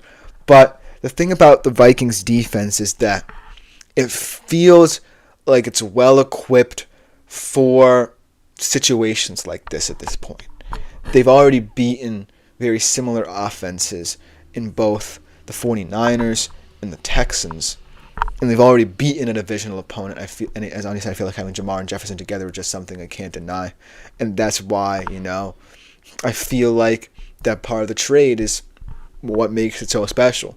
You have 2 of the best receivers in the league and your wide receiver room, and not for nothing, I feel like even if one of them goes down, God forbid, you still have Chase and Olave, who are 2 guys, or Jefferson and Olave, who week in, week out, you should rely upon, and it offers you that balance too. But going back to these defenses here, Vikings, I feel like this one is one that's a little bit risky, but one I myself can't deny in terms of this matchup. Then going into our next defense, I feel like the Steelers' defense has kind of flown surprisingly under the radar, in my opinion, this year, going up against the Jets. And I feel like I said before, the Devontae Adams move, it can go either way, but at least in my opinion, it's not one that really moves me that much, just because I feel like it's a slight to players like Breece Hall and Garrett Wilson, and I feel that this move will just create more tension, because as much as this Jets team could be all about Aaron Rodgers being happy and getting his buddies back together, Garrett Wilson and Breece Hall proved that they could be franchise cornerstones without him, with even worse quarterback play than you can imagine. And not for nothing, Aaron Rodgers has been pretty bad this season himself at the quarterback position. So it feels kind of weird and unsettling to go out and get Davante Adams. As Andre said, just an unnecessary move in my opinion. I agree. I feel like the Steelers' defense is one that can take advantage of the situation. Because at this point, I don't know what to think of the Jets with or without Rodgers. As Andre said, it's going to help Wilson, though I believe they cannot double team anymore. I agree with that statement, but I still think that Garrett Wilson won't like the situation either way. So that's why I feel the Steelers will take this advantage in this matchup, because they are just a defense who, week in, week out, proves that they are one of, if not the best defense in the league. And I just feel like there are too many question marks around the Jets anyways for me to really fully buy into them with or without Davante Adams. But then the third defense that I kind of wanted to touch upon is the Rams defense going up against the Raiders coming off the bye week. This is a weird game, and the Rams are one of the two defenses I'm going to mention in this segment that I feel a little less comfortable in starting, but I still feel like in this matchup they do have the upper hand, and this is a perfect opportunity for this young group to settle in. Because when I think of the Rams defense, it's not that it's been overall bad and something that can't be improved upon. It's just that these players haven't had that much experience together. They haven't really been in a situation where they can really benefit from having a game like this one. But going forward, I just feel like the Rams defense is going to get better and better. I like their depth up front with both Verse and Fisk, and I like their back end as well. I like all these guys, and it's just a matter of coming together, as Andre agrees, in that the defense is so young.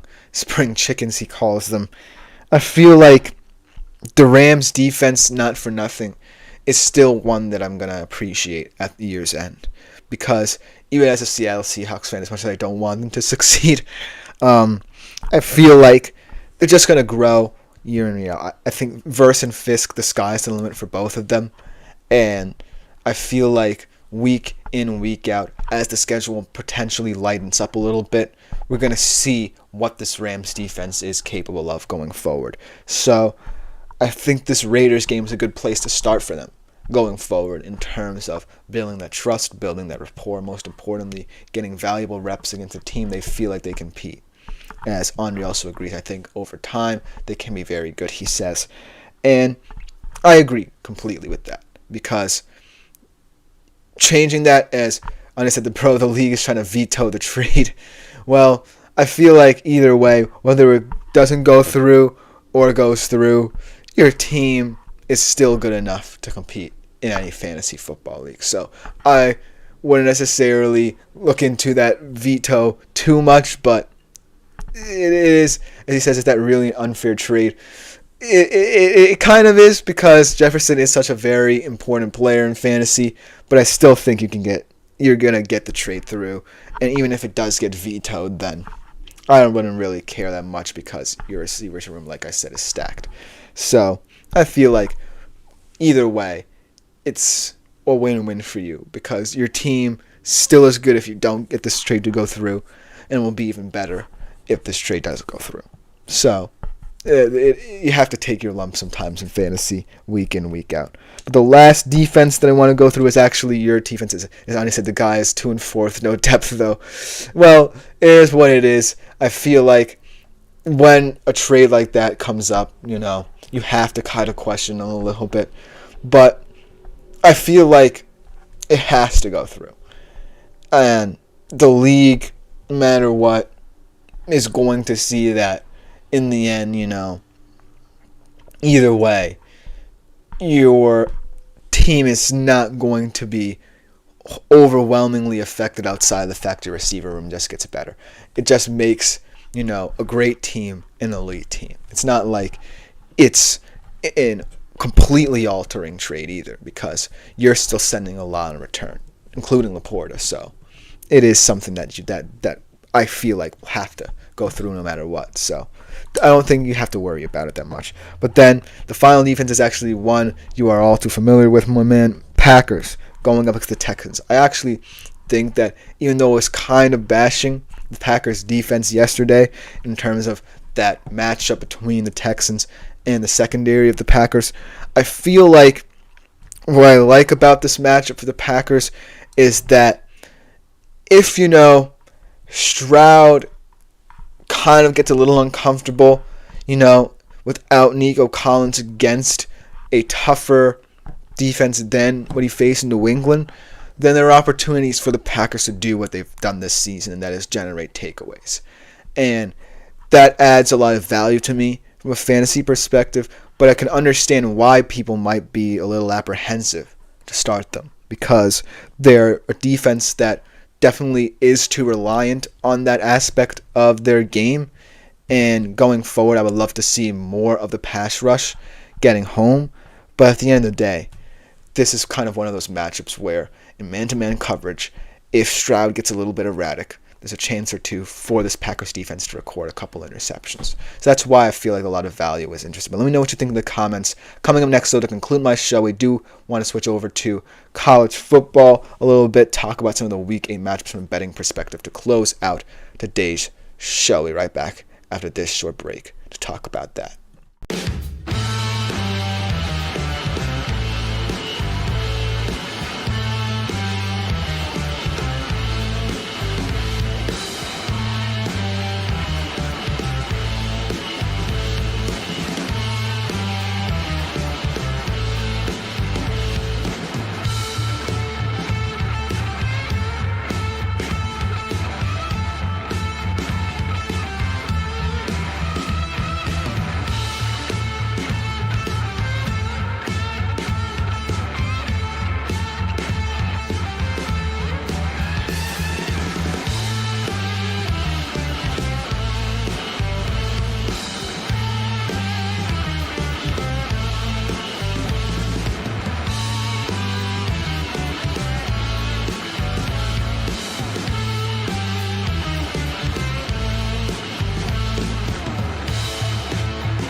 Hello everyone and welcome back into our final segment of the day here on the GSMC Fantasy Sports Podcast. A lot just happened in the brief couple minutes or seconds that we had over this short break, including a comment from Andre that I'll address first, but then we have some breaking news on the Saints front of things, as in the end I'm victorious if I lose week in and week out with this team. I'll just accept it.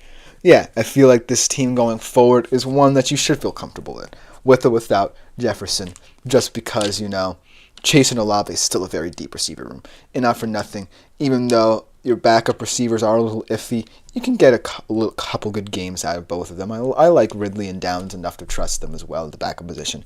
But I do want to get into this breaking news concerning the Saints. Rashid Shaheed expected to have season-ending knee surgery, so make of that what you will. Shocking news on the front for the New Orleans Saints. Definitely affects how I think about this game from a betting perspective, because Rashid is someone who I like as a deep ball threat, but maybe not as much for Spencer Rattler as perhaps for Derek Carr.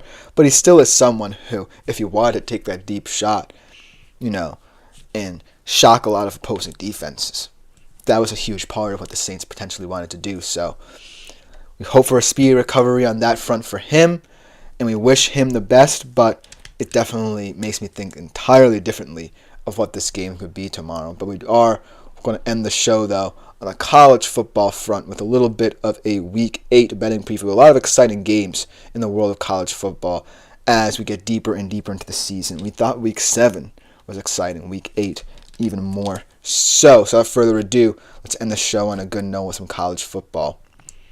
Starting off with a big game of the weekend at DKR in Austin, Texas. Number 1 Texas, the 3.5-point favorite. First time Georgia has ever been a underdog in the last 50 games. pretty impressive stuff. The over-under, 55.5 points. UGA plus 140, Texas minus 165 to win. And I feel like the big question in this game for Texas is if Quinn Ewers, as Andre said, the Saints are done for. They got off to a fast start for nothing.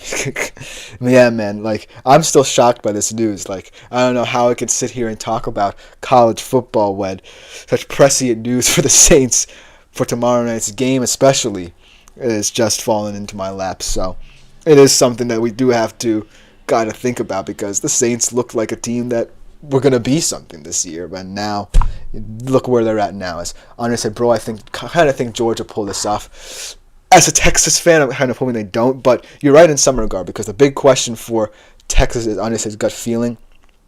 I feel like the big question for Texas is Quinn Ewers fully right? Because in that game against Oklahoma, there were moments where he did look rusty, especially at the start of the game, where he had that sack and then was immediately intercepted afterwards. But he did kind of settle down. But it's going to be all about, if he doesn't look good in this game, does Sark turn to Arch? And that's the big question, because Texas fans have been very vocal about their opinions. And so if Quinn doesn't look right to start the game and they fall behind early, then potentially we could see a hook in this game for Quinn. As much as I love him and respect him for all he's done for the program, it is what it is right now because of what Arch has done this season. And then for the Georgia side of things, what version of Beck fully shows up? Because he has been a very Jekyll and Hyde quarterback. There have been a lot of highs. We talked about his performance against Mississippi State this past weekend in terms of stat-wise looking very impressive, but also the mistakes he made in that game. And some of the mistakes he's made, especially against Alabama and in other games as well, where he's looked like the accurate precision passer we thought he would be coming into the season, but he's also looked like an erratic guy who we didn't see last season.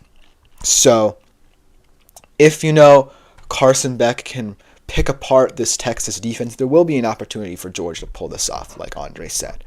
But it's going to all come down to whether or not, the Texas defense, as they've proven week in, week out, is for real.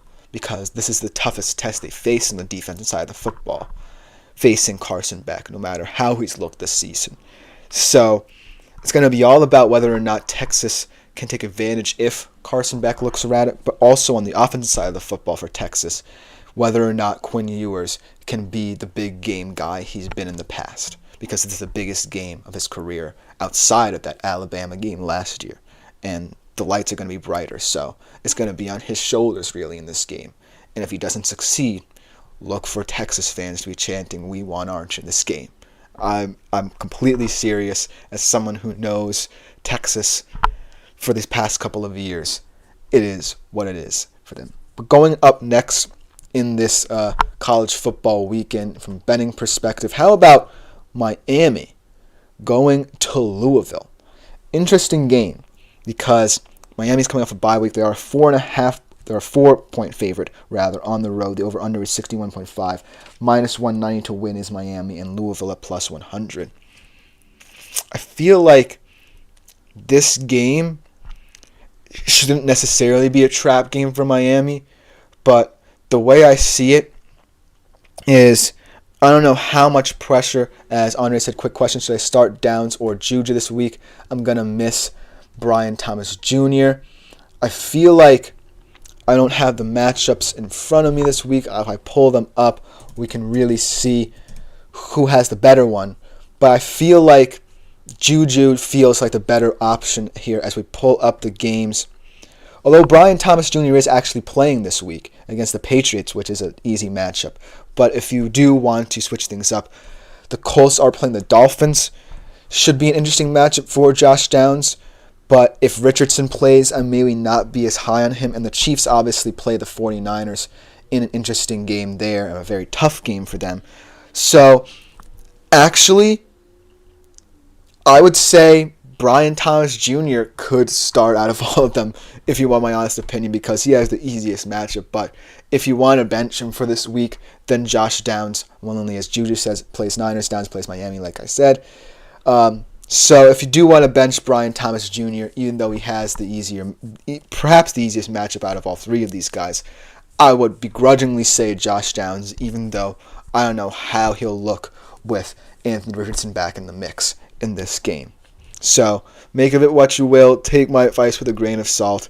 But I feel like Brian Thomas Jr., out of all of them, does have the best matchup. But I'm not sure if you might say missing him because of injury. I might have to look into that as well for you. But if you do want to bench Brian Thomas Jr. for whatever reason, then Josh Downs would be the play. But going back to this that's right. I don't have Thomas Jr. anymore after the trade. Stuck choosing Juju or Downs until Olave comes back. I don't know where my mind went on that one.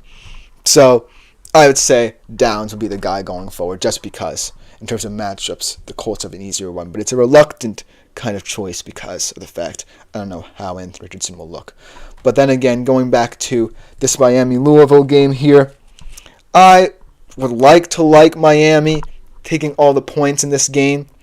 But I feel like Louisville's one of those tough ACC teams where they really can hurt you many different ways. Tyler Schaff, their transfer quarterback, a lot of college football experience in many different conferences. So he can keep them in this game, and not for nothing. I'm a little bit worried about Miami's defense going forward. So at the end of the day, look for this game to be a little bit closer than you might think. But I still like Miami in this game. Maybe not taking all the points, though, from a betting perspective. Then the third one I want to cover is this Nebraska-Indiana game. Because the winner of this game shockingly remains a player in the Big Ten race. This is a hugely important game. A lot of people might not understand that. But in Bloomington, in Indiana, 4-point favorites, over under 51.5, Nebraska plus 160, Indiana minus 140.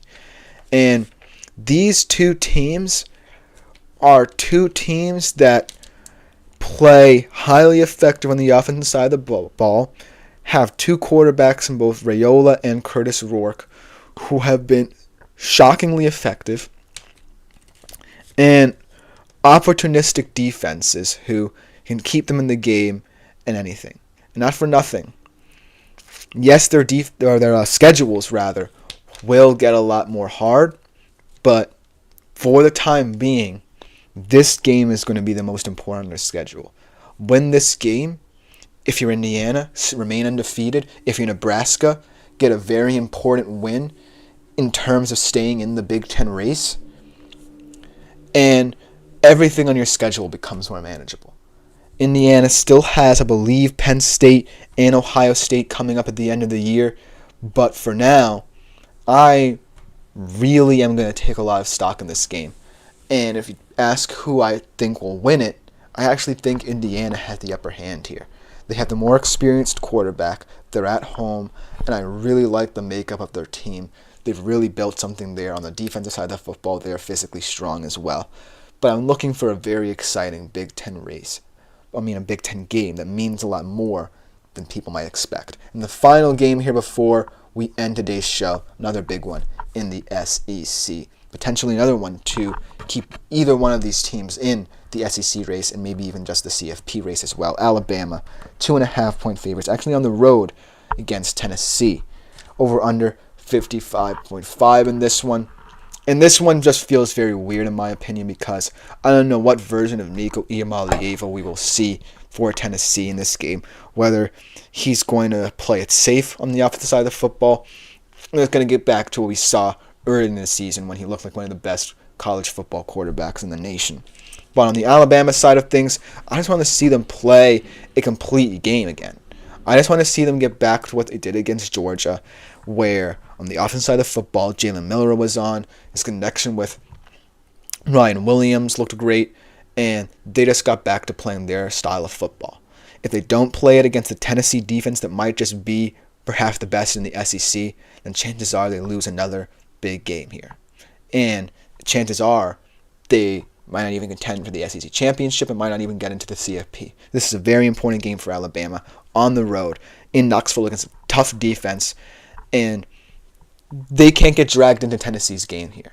So that's why I feel like this game will be closer. That being said, I am going to still pick Alabama. Let me know what you think in the comments, because that will just about do it for today's show here. This has been the GSMC Fantasy Sports Podcast. Thank you all for watching. If you want more content like this, like, follow, and subscribe to the show and the network. Check out my fellow podcasters as well. They're doing great things in their own right for the network. But also, if you want to interact more directly, as Andre has done, kudos to my man Andre, a fan from day one, ever since we went live. Keep making yourselves available to, as honestly what's happened in Tennessee these past few weeks. I will take this question. The hype has died down. I don't know, really. I think it's just a question of Josh Heupel's decision making with Nico, whether or not he actually fully trusts him, because it looked like he really trusts his defense, and it's shown because they've been one of the best defenses in the nation. But I don't know if he trusts Nico fully yet, even though Nico has shown that he can run this offense very well. So I don't really know what to think of Tennessee. But going into this game, I think their defense can do enough to keep them in it. So I'm not sure. But thank you for your comments again. If you want to, like Andre, continue to interact directly with the show, keep on making yourselves available to the Super Chat, Super Thanks, and Super Stickers features here on YouTube. Great way to contribute to the show and make it even better. With that being said, we'll be back here tomorrow, 3:30 p.m. Eastern Time, as always, with another great show. I've been Chris Shepard. Thank you all for tuning in. I'm out for today.